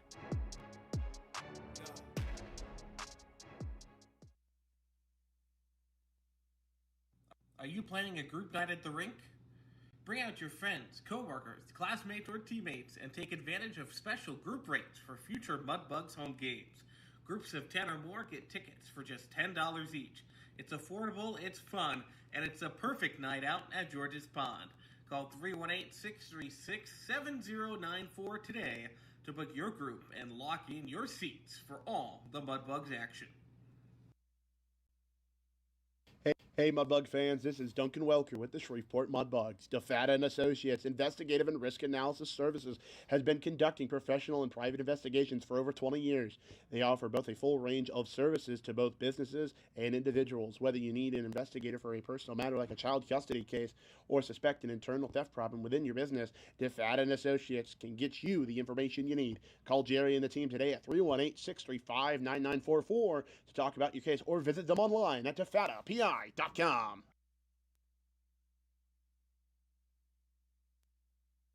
Fireplace Specialties is a proud corporate partner of Shreveport Mudbugs Hockey. Fireplace gas logs, glass doors, wood stoves, mantle and grills, they've got it all. They're located at 8500 Box Road in Shreveport or on the web at fireplacespecialties.net. Once again, that's fireplacespecialties.net. Fireplace Specialties is your fireplace headquarters.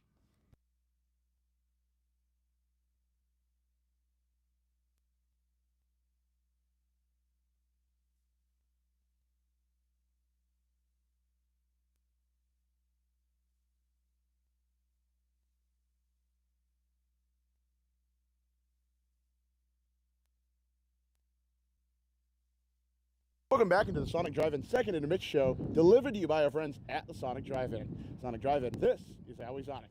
Now joining me is Mudbugs Defense Minute Assistant Captain number 6, Remy Pusateri. Remy, welcome back in. Hello, Duncan. Howdy, Remy. So last night, an excellent 3-0 win against these Lone Star Brahmas, a team that, fun fact, Remy, you scored your empty net goal last night on the broadcast on the NATV feed as well as the Mudbugs Audio Network. I had mentioned to you, play-by-play broadcaster, my broadcast partner, Zach Grant, that last time we were in this building, Friday in November, you also had an empty net goal on that. So a little bit of deja vu there for the man from Denver, Colorado. So Remy, firstly, how you feeling about not only last night but coming into tonight? I mean, last night was a good team win. We got to clean up a few things in the D zone, but I mean, we just got to work harder than them. That's the bottom line. That's the kind of team we are. So just got to keep that going tonight. Absolutely. And of course, both myself and Zach Grant talked about the defensive core and how it would improve from last Saturday's effort in New Mexico. And it definitely did improve. Not only did the defensive core help a lot of things, both in terms of 5-on-5 action, but on the penalty kill, but also even helping alongside Ethan Phillips, who got the shutout last night. So that's his first NAHL shutout. Good on him. So, and as for the mood coming out last night, I always say a 24-hour rule, and I still hold that value. But what was the mood coming back into the dressing room last night after last night's 3-0 win? Obviously happy about the team effort, but got to turn the page quick because we've had a few weekends in a row where we do good, and then the next weekend and then a week at practice not so hot. So we have to flip the page and get ready for another big night. Absolutely. So moving away from the hockey side of things, at least for now, Remy, what's going on in your world, in the world of Remy Pusateri? Same old. You ask everyone. I have a routine and I stick to it. Morning, I get to the rink an hour early before everyone else. Get a workout in, go home, sleep for an hour, go back to the rink. Nothing new. Okay. Same old. Fair enough. You know, nothing wrong with the routine. And trust me, believe me, we know you get to the rink an hour earlier as we're recording this and outside the sewer ball arena. But anyways, moving on, Remy. What's the workout routine look like for you? Well, if you're comfortable sharing it, because I know you want to keep your secrets. Well, I run the stairs every morning, every staircase in the arena. Yeah. And then depends on the day, I do some footwork or explosive activity, and then in the afternoon I do more powerlifting and building that strength.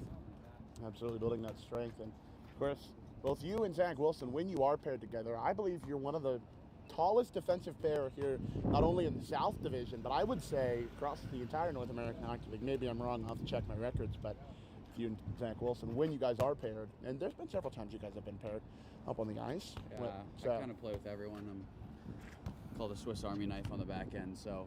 Okay. Swiss Army knife, you know what? That is something I'm going to have to keep in mind on the broadcast tonight, Remy. So, well, away from the hockey side of things and away from the rink side of things, what's going on with you, Remy? Just anything new or not much? Nothing's new, Duncan. I know, but I got to get the scoop somehow. So, speaking of routine, I was close. Good touch, Duncan. I just laid an amazing touch. Well, you know what? I'm okay with that. But anyways, Remy, what's a pregame meal usually look like for you? Because, you know, you mentioned routine, and I'm very curious on the pregame meal routine. I mean, I know it, but, you know, the people at home might want to know it too. On the road, it's the same chipper bowl every time. White rice, steak, veggies, black beans, sour cream, corn, pico, lettuce, cheese. Nice. And then at home, Friday night is, it's Panera, and Saturday is Jersey Mike's every time. Okay. You know what? That is a very, and I'm going to be honest, that's a very diverse concoction of food routines, especially at home. You mentioned Panera bread as well as on Saturday night Jersey Mike's. So a lot of carbs going into that. Obviously, a man in your size definitely needs more carbs coming into this league and into this division. Of course, I'll mention on the broadcast later tonight, which we have one of the newcomers on this Mudbugs team, number 20, Charlie Birchfield, coming in from the Aberdeen Wings. Have you been able to get told much and seen much about Mr. Birchfield? shook his hand, said let's work hard tonight, and that's about it. He's going to be on the ice, so I'm going to work hard with him and compete with him. Absolutely love to see it, Remy. All right, well, Mr. Pusateri, I got one more question for you, and then I'm going to let you get going. So this is your second full year with the Mudbugs, and of course you got one more year in terms of junior eligibility. Always love the eligibility factors. Are you excited to continue not only in the next season, but continuing on and getting into that playoff push? I am. I really do believe we have a chance to make it all the way, and I'm excited. This group, I'm excited for next year too, but we got to focus on this year. Absolutely. I believe this team has the talent to do it, as well as just about anybody on this team also believes that we have the talent to not only make up that ground right now, as we're standing in 5th place, but also get into the playoffs and moving right along. So, Remy, thank you once again for joining me here on the Sonic Drive-In Second Intermission Show. Always good to talk to you, buddy. As well. Yeah, thank you, buddy. And of course, ladies and gentlemen, we'll be back with more here on this Sonic Drive-In Second Intermission Show. You're listening to Shreveport Mudbugs Hockey here on NATV and the Mudbugs Audio Network. We'll be back in a moment.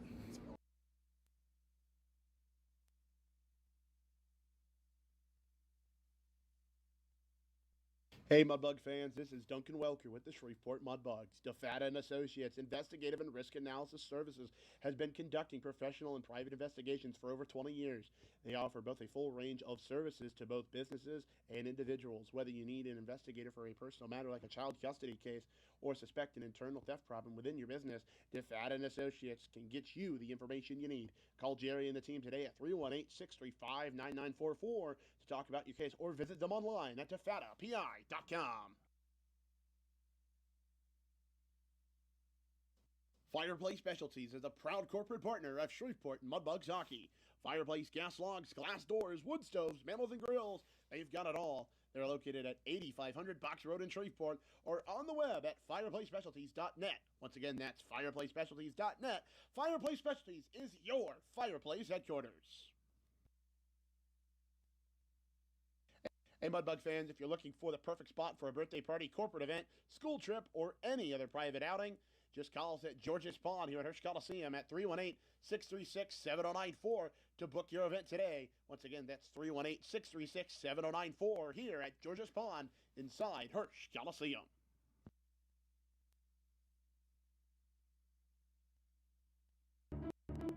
For those that have fallen, I say get up. For those that are asleep, I say wake up. For those that are seated, I say rise. It is time. The world needs what we possess. The only hope for a dark world is the light of Jesus Christ. Let your light so shine. Thank you for tuning in to this Word of God Ministries message.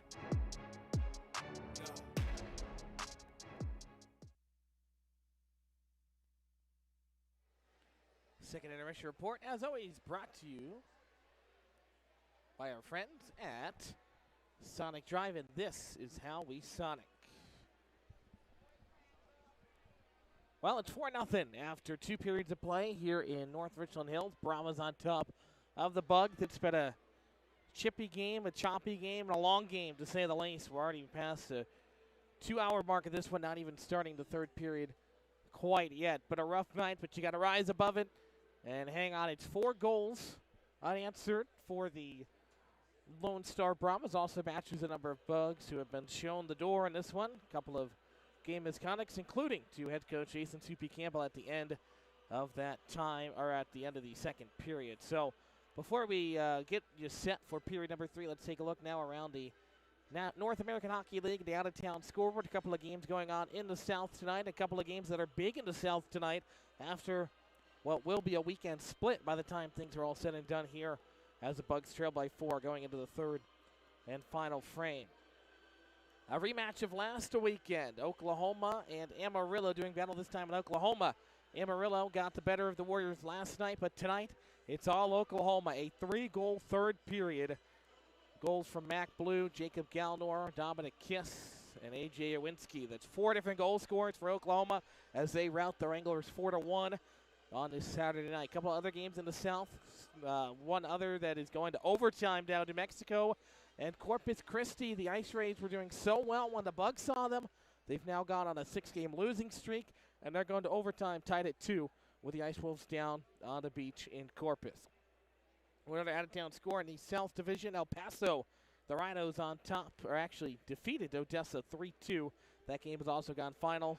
Odessa outshot the Rhinos 25-24, but it was a late third period goal for Ian Costomo that lifted the Rhinos to the victory 3-2 in that one. Not to look at our out-of-town scoreboard around the North American Hockey League on this Saturday night. Again, down under 20 games left to go. Every game becoming more and more important as those standings are very close together. Just a couple of points separate 4th from 7th. So there's not too much by way of anything else there. It's a couple of big things there. So again, every point is crucial. Bugs are down by 4 goals. We got about 6 minutes left in the intermission. We'll take a final timeout, bring you back for the start of the third period action for North Richland Hills, Brahmas, and the Bugs at the NYTEX Sports Center.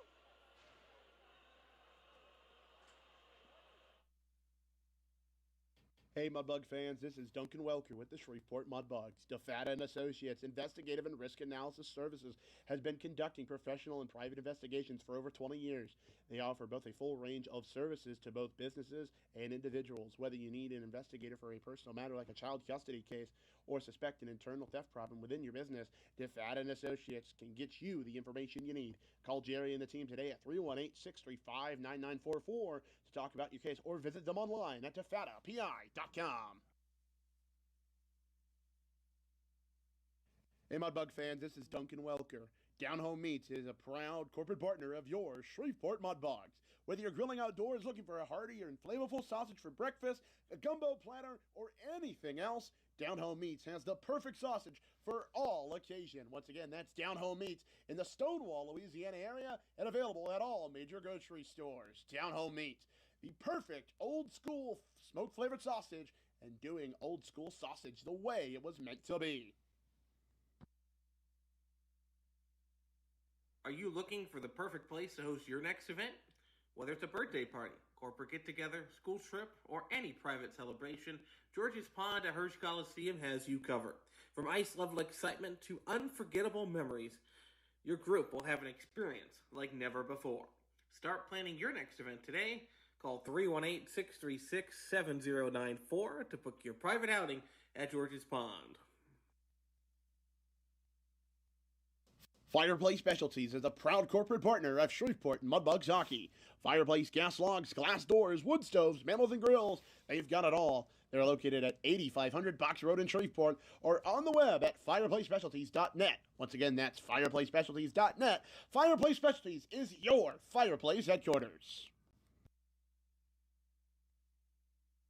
Hey Mudbug fans, if you're looking for the perfect spot for a birthday party, corporate event, school trip, or any other private outing, just call us at George's Pond here at Hirsch Coliseum at 318-636-7094 to book your event today. Once again, that's 318-636-7094 here at George's Pond inside Hirsch Coliseum. For those that have fallen, I say get up. For those that are asleep, I say wake up. For those that are seated, I say rise. It is time. The world needs what we possess. The only hope for a dark world is the light of Jesus Christ. Let your light so shine. Thank you for tuning in to this Word of God Ministries message.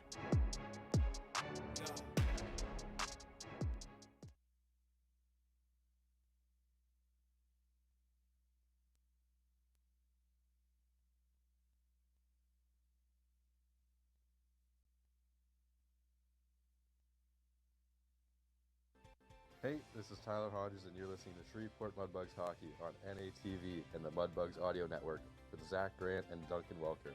Now let's get back to the action.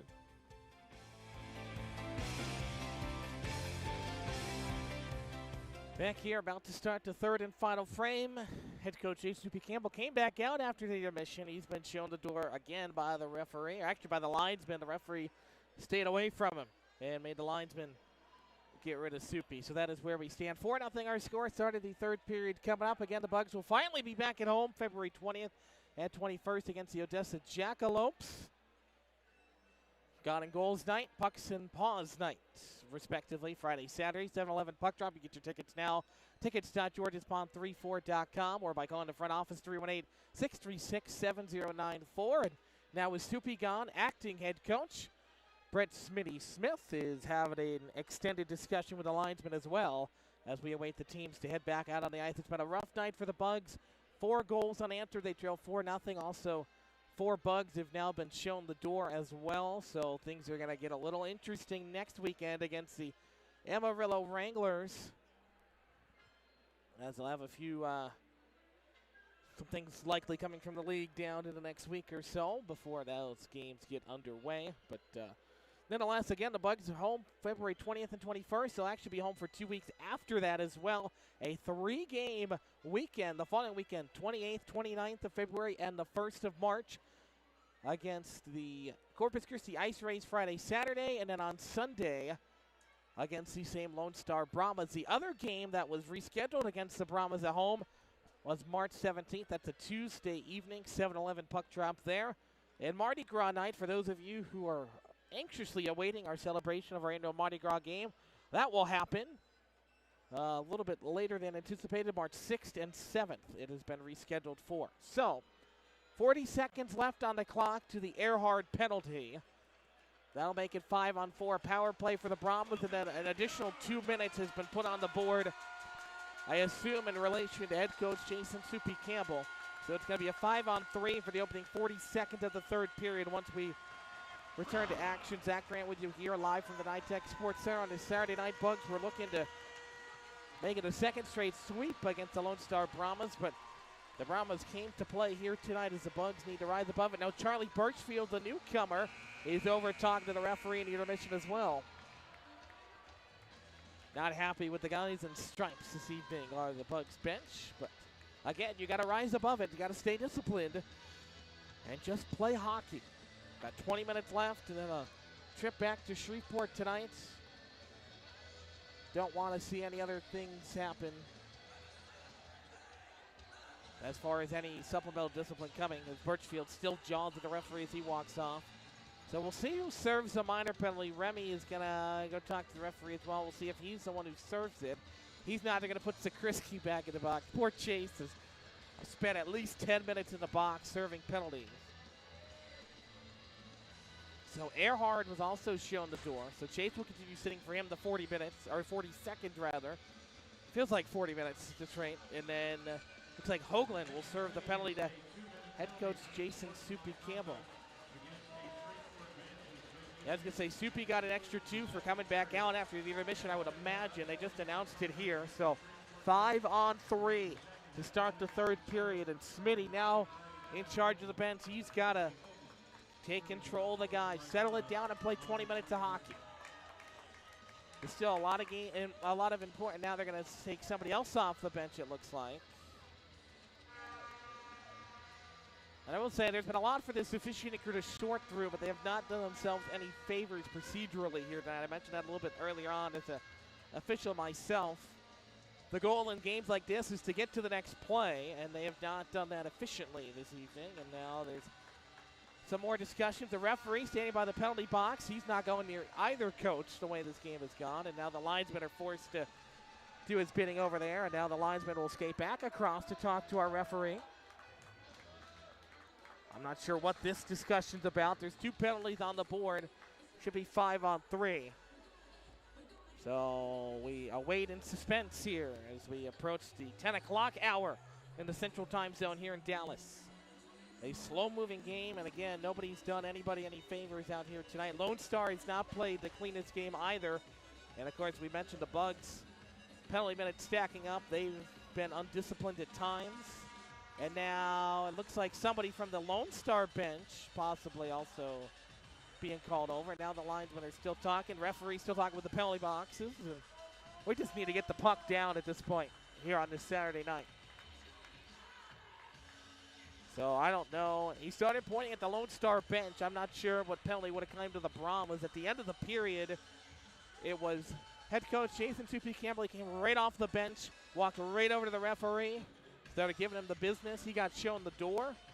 Then he came back out at the start of the intermission to be told he was gone. That's what the extra 2 is for, I would surmise. And now Brett Smith is having an extended discussion with the linesman. And again, we just got to get the puck down here, gentlemen.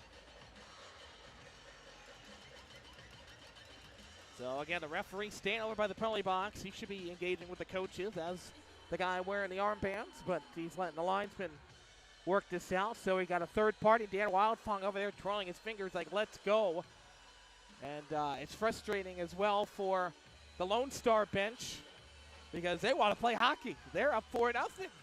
They want to get over with tonight. They've got games coming up next weekend as well. Everybody does on the Saturday night. So here we go. Finally back to action. Bugs skating left to right, down 4 goals, 5-on-3.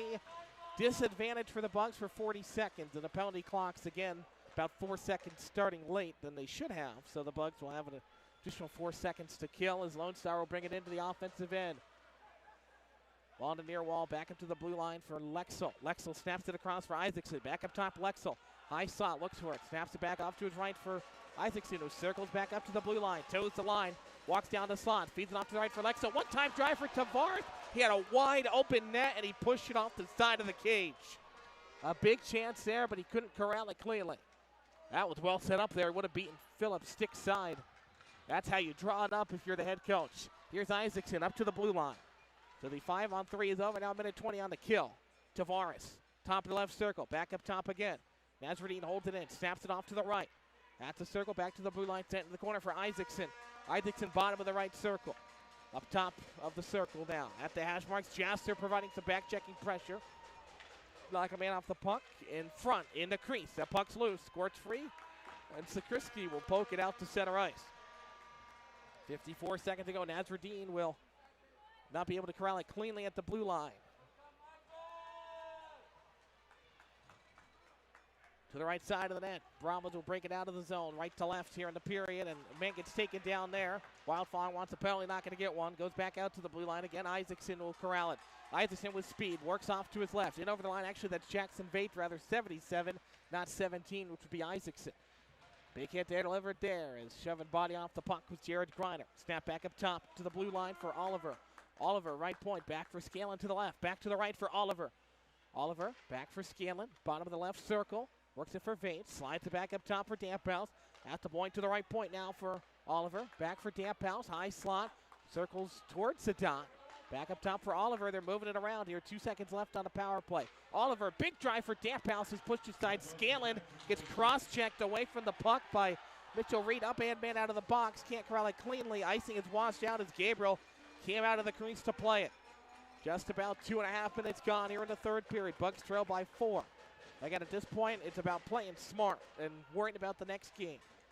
This game is just about in the rearview mirror as Murray gets it flipped up into the netting and out of play. And now Remy will shove the stick that time of Vladimir Sable. And this is as hot as I've seen Remy Pusateri out there. Again, he's normally the gentle giant.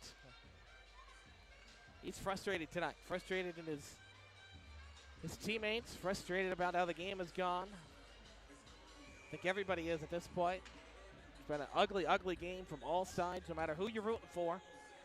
4 goals, couple of fights, lots of penalty minutes. And, you know, Duncan and I talked about the record of only 3 penalties last night. Well, they made up for it tonight. As this game's had about 6 games worth of penalties. As Birchfield brought it in offside for a whistle with 17:27 to go in period number 3. This third period brought to you by our friends at Delta Utilities. Know what's below. Call 811 before digging any projects. I'd like to remind you that Porter's Industrial has been delivering the difference for Mudbugs hockey. Locally owned and operated for over 50 years, providing floor mats, uniforms, and facility services for your company. Face-off near side of the neutral zone, just outside of the Brahmas end, controlled by Lone Star for a moment. Then it's lost over to the wall. Birchfield tried to pinch and hold it in, but it comes out. Owen Case gets a stick on it. Birchfield will turn and fire it, and now we get a whistle and a stoppage with 17-16. Another neutral zone face-off coming up here with 17-16 left in the third. A game that the Mudbugs have not had a great showing. Outshot 29-11, trailing by 4 goals. Lost composure at times. Been an ugly one. But they got the successful 5-on-3 kill. And at this point, that's just what you need to do. Just keep any further goals from going away from you, as Lone Star will pick it up. So Keefe gets knocked off the puck to Geller by Pusateri. Back check for Owen Case. Remy gets it back. Dodges the check from Geller. Going down and blowing a tire with Hoagland in the corner. Centering feed right out in front. Goes up the far wall for Murray. He'll play it back up for Talacro. Talacro drives one as Sable and Pusateri in front of the net really going at each other. Now they go at each other along the near side as Remy got the height advantage there over Sable as it's played by Jasser, and it's going to go all the way down potentially for icing, except it almost went on net. So having to play it in front of his netminder was O'Keefe.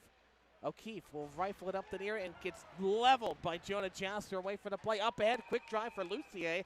He'll make the stop for whistle and cover it up with 16:32, and Evan Adams will head back to the bench after serving, or head back to the penalty box rather, after serving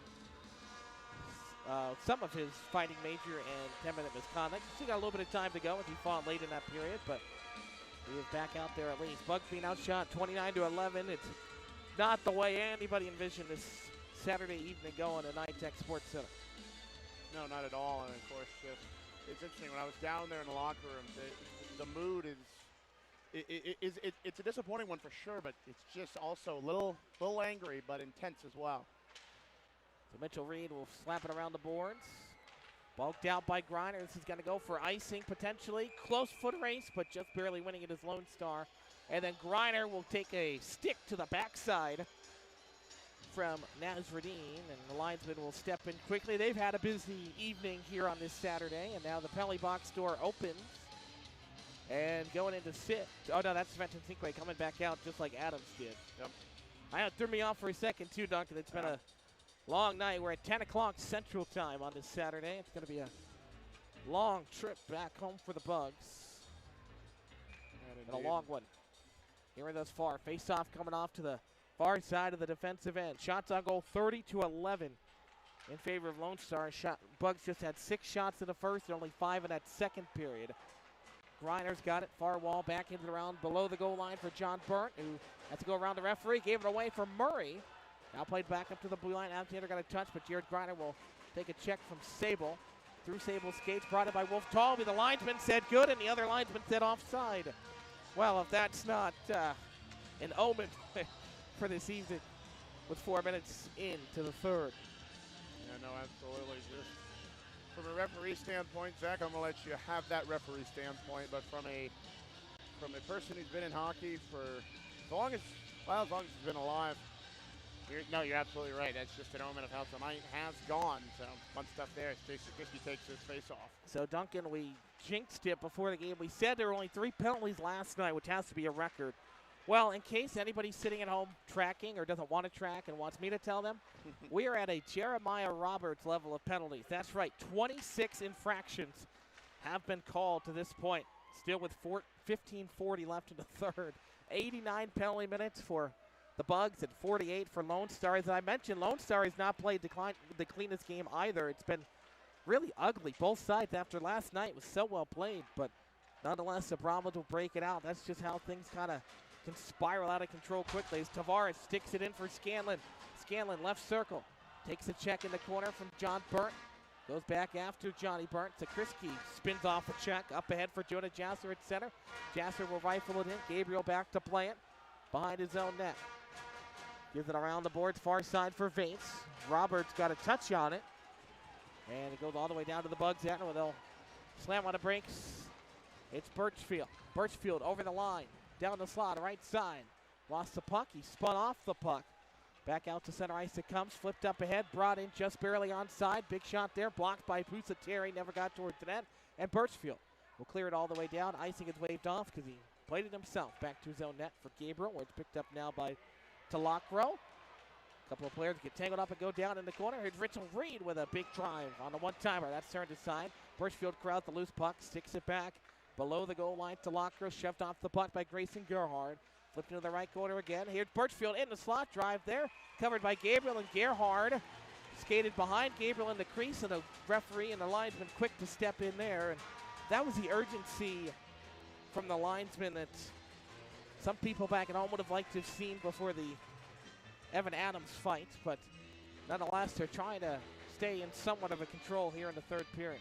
Yes, they are, and they're just trying to get this game over with, at least from my perspective. They're trying to get it done and over with, so, yeah.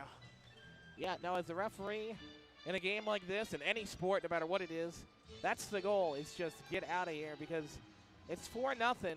Nothing good is going to happen. You've got 26 penalties, 4 goals, lopsided, as there's a big stop again. And of course, not only the 26 penalties, you have 4 ejections, which also adds to it, of course. And yeah, there's nobody in the building that wants this game over more than those 3 in stripes, let me tell you, as a referee myself.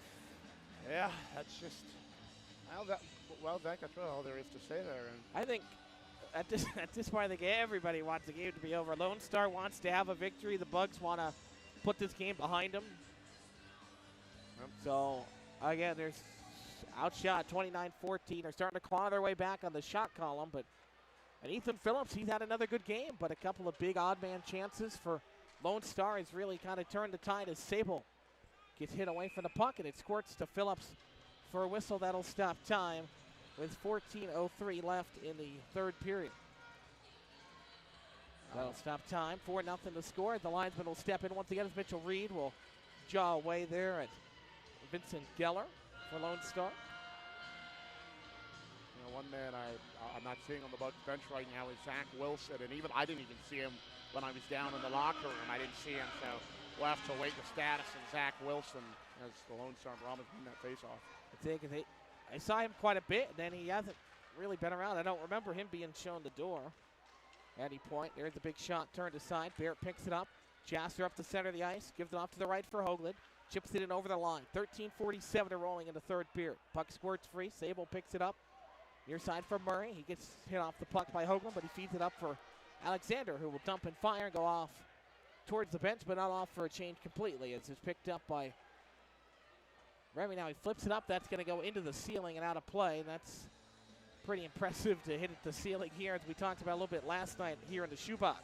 Yeah, no, it really is impressive because, like I mentioned, that ice to ceiling distance is something else. It's not quite like New Mexico, where we saw multiple times it would go onto the ceiling. Not even like El Paso. I think El Paso, in terms of this, New Mexico, and of course, the aforementioned El Paso County Event Center, I think it's a little bit in between, if that makes sense, but nonetheless, though. Yeah, I'd say it's definitely not George's Pond level. It'd be pretty hard to hit the roof at George's Pond. And I'm not talking about the trussing with the lights. I'm talking about the roof. Oh, yeah. That is a long way up there. Of course, you could hit the lights that overhang the rink. And there's the shot for Damp House. It's turned aside, flipped off the top of the glass by Remy. Out to center. Wolf Talby picks it up, sticks it into the middle for Lopez Corsi, but that's turned over quickly. Bussier over the line, left side. Will turn and fire from the circle. Takes a check from Remy. And again, Pusateri standing up for his teammates as he's been throwing the body around, which is uncharacteristic of the play we normally see for him, but you got to fill in the spots where you're needed in the lineup as it's played by Griner. Left circle, stick down along the boards. Battle for it there, picked up by Burry, flips it up to center. Wolf Talby was going for a change and had to stay out there because the puck went right over him. Wolf Talby stolen away. Vates takes a check from Liam. Wolf Talby's been mixing it up quite a bit physically tonight as well, and he'll centering feed broken up by Sable. Sable tried to go around John Burnt to grab it. Played back by the Bugs in their own end. 12.5 to go. Backhanded up for Mitchell Reed. That's flipped off the top of the glass by the Brahmas back out to center. And everybody, you kind of see it, Duncan. We mentioned everybody wants this game to be over with. Everybody's just kind of skating around out there. Looks like a pickup game right now as Tremblay will fire one that gets tipped and up into the netting out of play. There's just a hesitation almost by everybody out there on the ice right now. Hesitation, I think, is an understatement, Zach. I think it's more of a want just to get it done and over with, like we've mentioned. But for the most part, I think hesitation's a good word, and yeah, that's just where we lay things right now. As much like to do is Mudbug man will take that face off. Charlie Burchill, of course. 12-12 left, third period. Bugs trail 4-0. Got the big 3-0 victory last night, and tonight things have gone a little bit differently here on this Saturday night. We were back at the hotel by this time yesterday. Big drive there, blockered away in front, never got to the net. Hit a bug in front. That was, I think, Birchfield providing some cover here. Back the other way, Brahmas into the slot. lost the puck, and Remy will play it up to center ice again for Gerhardt. Gerhardt centering feed over Birchfield, but it goes for Jeremiah Roberts. Drops it off for Birchfield. Into the corner he goes, changes direction, trying to escape the back check. Birchfield shoved off the puck in the corner, eventually corralled by Liam O'Keefe. The defenseman wearing 3 in black that time as it's played back up to center, and all the way out is Owen Case. Can't grab it at the blue line to hold it in all the way down. Ethan Phillips out of his net to play it. Owen will corral it with a long reach on his stick. Nice move to change direction around the defender as his family sitting right off to our left. Gives a raucous round of applause that time. It's picked up by John Burnt now. Up the wall for Roberts. Intercepted though. Geller in over the line. Drops it off Sable left side. Tracks it down the corner. Fires one, and Phillips will block her to side. Pitchforks it over to the far wall. Picked up again right corner. Here's Geller down the slot at the circle. Tried to feed it, and John Burnt harassed him off the puck. Flips it up for Grayson Gerhardt, who can't glove it down to his stick, but it goes out to center nonetheless. As Murray will back in. It takes a forearm shiver from Jeremiah Roberts back of the play. Hoagland will pick it back up at the near hash marks. Works off to his left towards the middle of the ice. Across the red line. Up for Roberts. Touch pass back for Hoagland. Splits the D. Whiffed on it. Got to corral it below the goal line for Jonah Jasser. Jasser shoved off the puck in the corner. Works up the near side wall. Try to get to the blue line. It comes out to center again. 10.5 to go. Third period. Jasser retreats back into his own end as he backpedals. Now dangles around one defender and a second. Up for Hoagland. Hoagland dodges the check. Still with the puck. Bottom of the circle. Rifles it. Goes off the side of the net. It's picked up by Nazardine, who clears. This will be icing unless it hits Phillips, which it does. So icing washed out. And again, the less whistles at this point, the better. Just want to get a little bit of flow back into this contest as it's played by Damphouse below the goal line. Flipped up again. Owen Case back into the own blue line will grab it. Midway through the third. Shots 29-15 in favor of the Brahmas. The Lone Star does not have a shot on goal in this third period quite yet. But again, everybody's just kind of throwing the game plan out the window right now as it's played behind the cage. Settling it down is Case off to his right. Bug short-handed. 4 players being shown the door early as Lopez Corsi will fire it into the zone. Tried to hit Jared Griner, but it goes into the corner for Jackson Vates. Griner will shove him off the puck, and a huge hit there. Throwing the body around that time of the Bugs. And again, at this point, and now another big hit along the near wall. That's Lopez Corsi throwing the body around all the way back down for Owen Case. I didn't see, was that Wolf Talby delivered the hit? It was Liam Wolf Talby. I saw number 5, then I saw Case. I'm like, it's not Owen. So it's Wolf Talby who really leveled a man that time. Back out to center it comes. Brahma's on the attack. Isaacson off to his left. Over the blue line. Linesman was looking at the bench, didn't see it. But it was onside nonetheless. Played back out to center ice. Bugs have it. Stick near side for Burnt. Burnt across the center red line. Up ahead for Mitchell Reed. Can't corral it cleanly. Tries to go around the check. And then Talacro grabs his stick and throws him into the boards. Reed still tied up along with Talacro. Those two went after each other a little bit earlier. Now back the other way. It's a odd man rush in the slot. Big drive. Oliver missed it. Couldn't get it off cleanly. And now Lexo will tie up a bug along the far wall, grab his stick as well. Now John Burnt up the far wall, 8.5 to go. Burnt centers it for Sakrisky. And Burnt again got shoved offside by Sable. The Bugs will have to tie up. That's been a few times so far tonight. The Lone Stars hit the Bugs attacker into the zone. Pusateri tries to check Murray. Nice dance move by Murray to avoid it. And again, Pusateri's got a good probably 7 inches on him. But he's got it now, blue line, high slot. Murray drives one. Kick save that time by Phillips, but it comes up to Nadradine at the point. That shot deflected up into the netting and out of play for a whistle with 8:03. Third period. 4-0 to score. And that should bring us to immediate timeout and a late signal, but there it is. We'll take a timeout, 8:03 to go. Stay with us here on the Bugs Broadcast Network.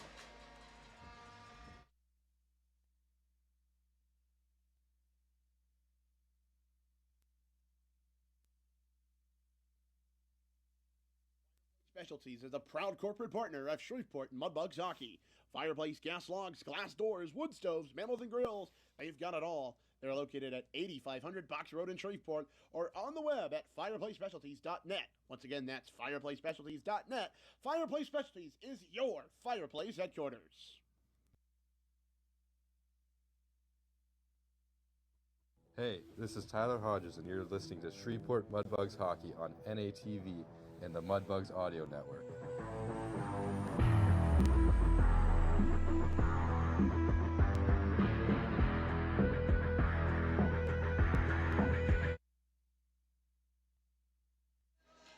8:03 left, third period, 4-0.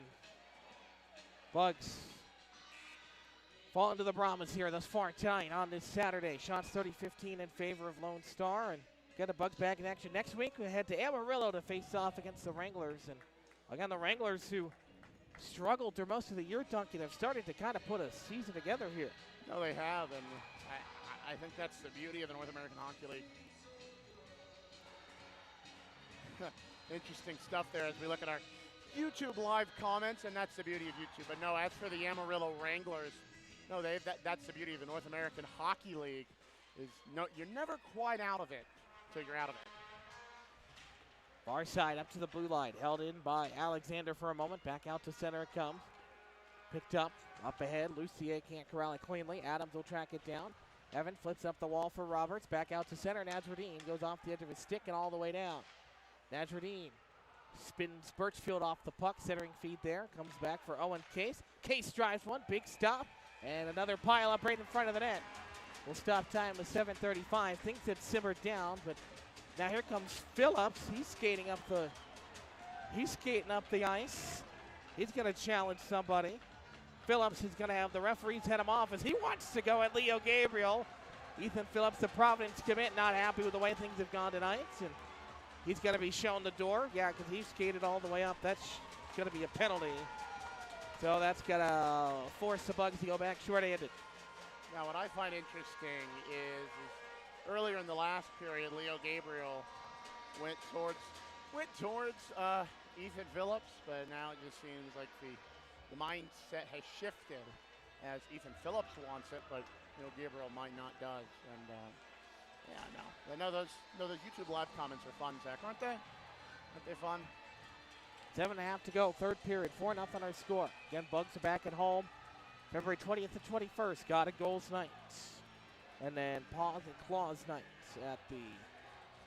against the Odessa Jackalos back at George's Pond. Hopefully be nice to finally be back at home, even though Smitty prefers the road games. But no, he does. And road games are fun for a little bit. 5 straight weeks of road games, not as much. No, not at all. Not at all. The good news is, though, as we start this playoff push, with the standings so close to each other, a couple of home games can really swing the difference. Absolutely. Tied up off the draw, Bugs eventually control. John Burnt backhands it up as he gets taken down. O'Keefe back to center. D-to-D for Talacro, drops it back for O'Keefe. Through the middle logo, O'Keefe will play it forward. John Burnt gets a stick on it, tries to poke it out. He can't. Bates will hold it in, back for O'Keefe. Blue line, snaps it across to Talacro. Talacro right point, back for O'Keefe, left point. D-to-D they go again. O'Keefe's got it.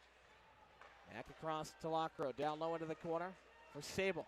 Sable taken down by Jonah Jasser. Good back check there by the captain. Back up top to Lacro. D-to-D again for O'Keefe, left side.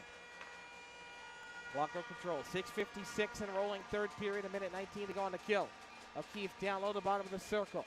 It's Murray, drops it off O'Keefe at the hash marks. O'Keefe hits the brakes, slides it back up top for Murray. Murray across for Talacro. Talacro back for O'Keefe, left side. D-to-D, they keep snapping across. Lone Star not shooting to take a shot. There's the shot. Phillips will pounce on top of it. And Remy is going to jump in defense of his goalie. As everybody gets tied up here. With 6:30 to go. Linesman quickly step in as Remy is kind of ripped apart from Jackson Vates. And Vates will still jaw away at the rest of the Bugs. And Remy will stand kind of patrolling up high. No, it's a good thing It's a good thing for Remy Pusitseri, and when I was down back in the locker room, the mood with him, as of course we were talking to him earlier, it shifted from the quiet intellectual to the leader that he is, and that's definitely why he's in this leadership group of the Mudbugs. Good stuff from Remy Pusitseri.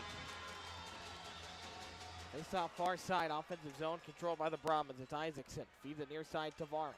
Tavares knocked off the puck by Wolf Talby. Gets it back. Liam shoves him down to the ice, and Wolf Talby fires it. I've been really impressed with Liam so far tonight. Absolutely. Liam Wolf Talby has shown that he can be a jack of all trades, not only from an offensive skill perspective, but also throwing the body around. So that's good, especially in this game. Lone Star will start the 5-player breakout. Isaacson through the middle. Off to the left for Lucier. Wrapping around the board. Takes a weird hop off the kick plate. Was off the top of the dasher boards. Picked up by Capano. Back then again, Lucier. Waiting for it is Isaacson. Top of left circle. Into the corner for Lucier. Tries to stick it up top for Isaacson. Gets it through. Now here's Nasreddine. High slot. Toes the line. Slaps it off to the right. Back for Nasreddine. Now Isaacson. Left circle to the dot. Spins it back up top. Nasreddine fires it. And Reed had to duck for cover. That laser was going by him. Held it by Isaacson, blue line. Left point, down low for Capano. Capano back up top for Isaacson. Penalty is over. Tremblay back out there. Skates around Isaacson, gets involved in a play. Along the far corner it goes. Birchfield flips it out to center ice, and it was touched by the Brahmas, so the wipe icing off with 5.5 to go, and everybody goes off for wholesale changes.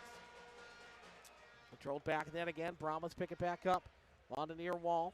Holding it into D-zone. 5 minutes and 13 seconds and rolling. Shots 31-16 in favor of Lone Stars. The Brahmas play catch in their own zone. It's controlled by Nasreddine. Below the goal line, snaps it back across right side. And around the boards it goes for Murray. Far half wall. Flips it up to center ice. Try to feed it for Isaacson. Stolen away though at center by Owen Case. Brought in by Tremblay. Case with ahead of him. They say it's onside. So the Bugs do get into the zone if it's tied up along the wall. Below the goal line again. Bugs looking for a penalty call. Not going to get one from the referee. In the corner it goes. Bugs working free. Centering feed in the slot. Trying to backhand it with Remy. Rebound out in front. They turn and fire, and Gabriel decides to play it out and keep us rolling. Dodge, or check dodge there. Back of the cage is Nasreddine again. Wraps it around the boards. Jonah tries to pinch, but he can't get to it. But it's held in by Willie.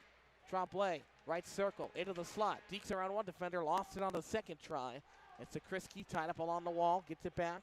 Bugs hold on to it. It's Case. Case fires one. Got deflected. Pinballed out there. It seems like every shot Owen Case takes a little bit of a journey to get towards the net. So Owen picks it back up. He rifled it in from the red line. Brought in onside. Eventually controlled by Damp House for Lone Star. Sticks it up for Remy, far side. Under 4 to go in the game. Owen Case has it near side. At the dots. Works to the hash marks. Now up towards his blue line. Off to the right for Remy. Drops it back in the zone for Hoagland, who starts a breakout. Hoagland around a defender. Now around the second one. Down to the bottom of the right circle. Behind the net. Tries to spin it around, and it instead goes back up top. And Reed can't hold it in, and then Vates hits him after the whistle. And that's going to cause a crowd as Jonah gets involved with Damp House.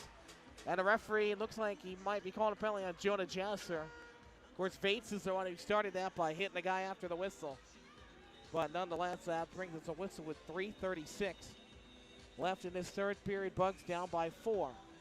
And looks like the officials are trying to get the line changes to go so we can get to the next face-off. Now Reed having a beating of the minds there with a whole bunch of Brahmas. And we'll see what happens here. Face-off's going to come to the outside. Far side, Hoagland to take the draw. Now the Lions are going to back the wingers up. Just drop the puck at this point. I mean, there's 3.5 minutes left in a 4-goal game. Hoagland in to take it. He wins it. Back for John Byrne at the red line. Byrne will send it in just barely onside. Byrne turns and fires into the corner. Lopez Corsi shoved off the puck. Coming in to help him is Jared Griner. Lopez Corsi throws the body around. Wrap far side, McFadden. McFadden flips it up off the top of the glass, only to the blue line. Held in by the Bugs. But eventually the Brahmas will steal it back.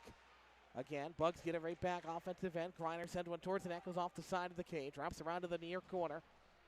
A couple of Bugs get tied up there. The Brahmas play it out and throw the body around again. It's Evan Hoagland that time, the defenseman. Reed up ahead in a full range with Tavares. Reed will shove him off the puck. Jared Griner picks it up as Reed is all over Tavares over there, and the ref's letting him go. Centering feed right out in front. Big drive there. That goes up and out of play. Now we get a whistle, and now Hoagland's going to come skate over and just kind of supervise over there as the referees again starting to lose control here in the third period. Mitchell Reed rather was all over a Brahma that time. Then the Brahma got up and sent a forearm shiver the other way. And no penalties. We roll on. 2:51 left. Referee trying to hustle everybody through the line changes. This would have called a penalty. Things would have simmered down. Well, here we go. Another D-zone drop for the Bugs. The Brahmas get the fortunate whistle that time. So who's going to take it? Brahmas again, slow to get to the face-off. They've been doing this all night. This is supposed to get your center thrown out. It's going to be Murray to take it against Birchfield, the newcomer for the Bugs. I'm really impressed with his game tonight as well, joining the team.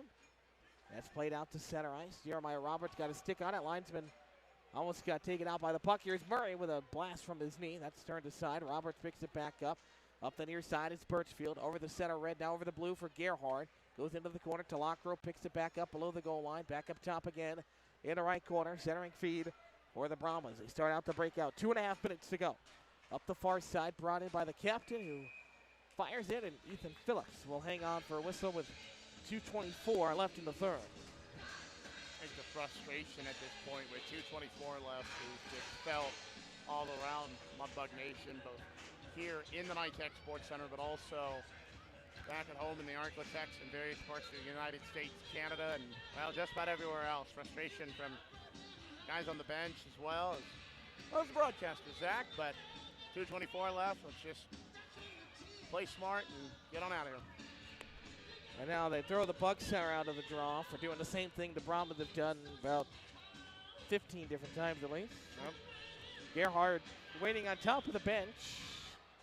I don't know what that's supposed to be an omen for, but we'll see if the Bugs try anything game plan wise with 2:15 to go in the third. Back of the net, it's played by Owen Case. Case settles it down, leaves it off to the right. Tremblay providing a screen for Wolf Talby. Wolf Talby through the middle. Deeks around one, got taken down, and now away for the play. Adams gets sent a cross check for Scanlon's way. 2 minutes to go and rolling. In the corner it goes, up the near side half wall. Bugs trying to work it out of the, or get something set up offensively, but instead Sable is going to force a turnover, flips it over the point man all the way back down. Adams picks it back up at center. Scanlon will dump it in, takes a check for Wolf Talby.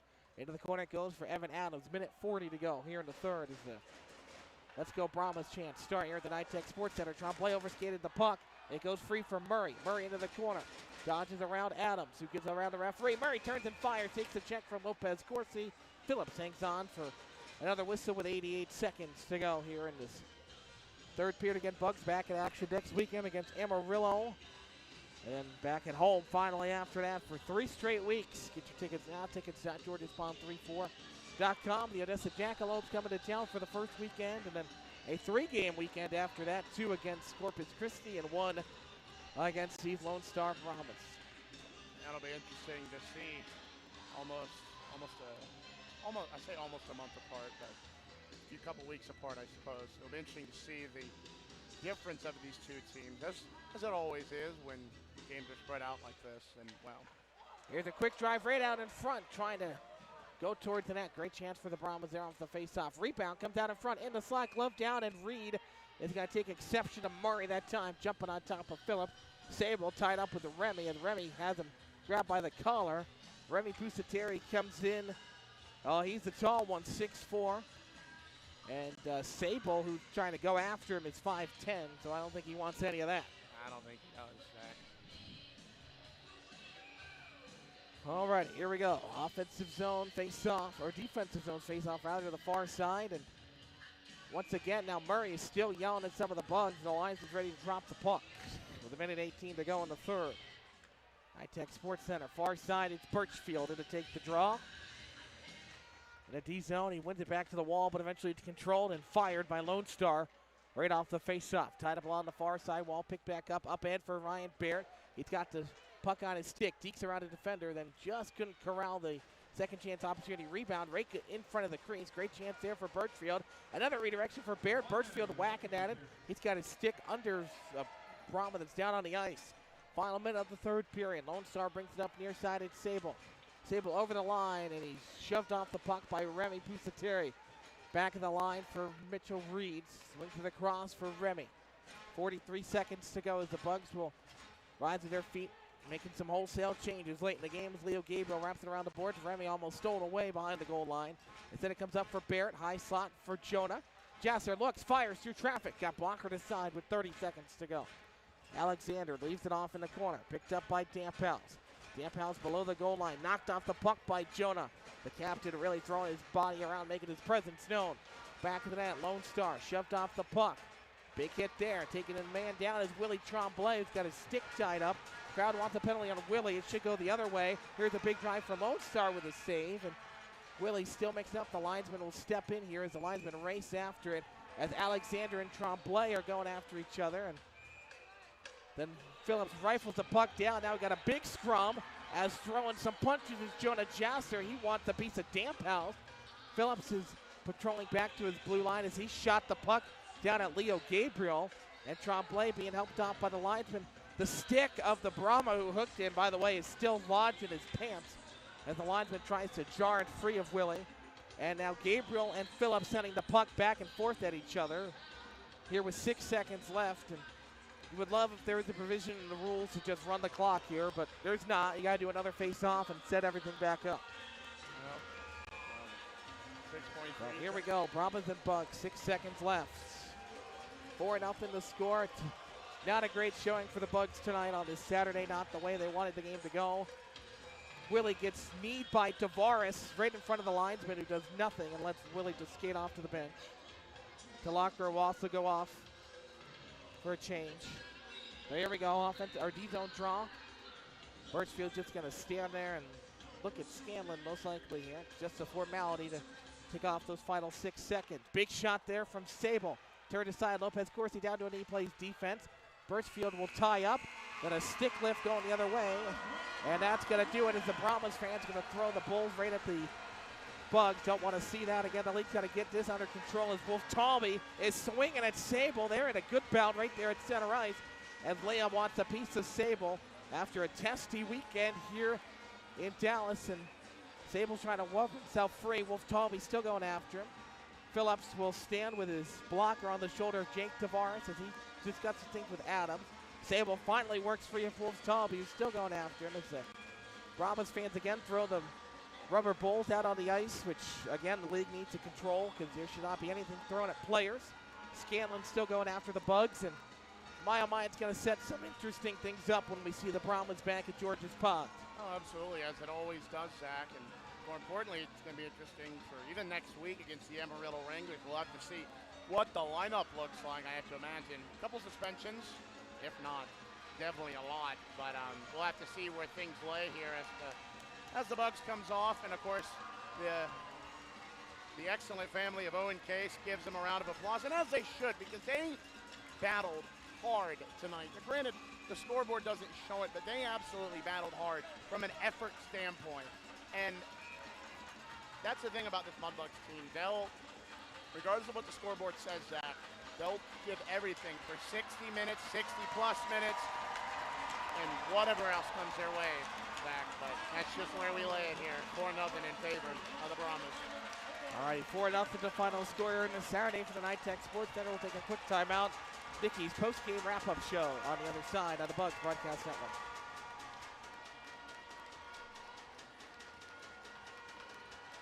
Hey Mudbug fans, this is Duncan Welker with the Shreveport Mudbugs. DeFata & Associates Investigative and Risk Analysis Services has been conducting professional and private investigations for over 20 years. They offer both a full range of services to both businesses and individuals. Whether you need an investigator for a personal matter like a child custody case or suspect an internal theft problem within your business, DeFata & Associates can get you the information you need. Call Jerry and the team today at 318-635-9944 to talk about your case or visit them online at defatapi.com. Hey Mudbug fans, this is Duncan Welker. Down Home Meats is a proud corporate partner of your Shreveport Mudbugs. Whether you're grilling outdoors looking for a hearty or flavorful sausage for breakfast, a gumbo platter, or anything else, Down Home Meats has the perfect sausage for all occasion. Once again, that's Down Home Meats in the Stonewall, Louisiana area and available at all major grocery stores. Down Home Meats, the perfect old school smoke flavored sausage and doing old school sausage the way it was meant to be. Hey, this is Tyler Hodges, and you're listening to Shreveport Mudbugs Hockey on NATV and the Mudbugs Audio Network. Alrighty, back here from Dallas at the Night Tech Sports Center. Bugs dropped this Saturday contest 4-0 to the Lone Star Brahmas.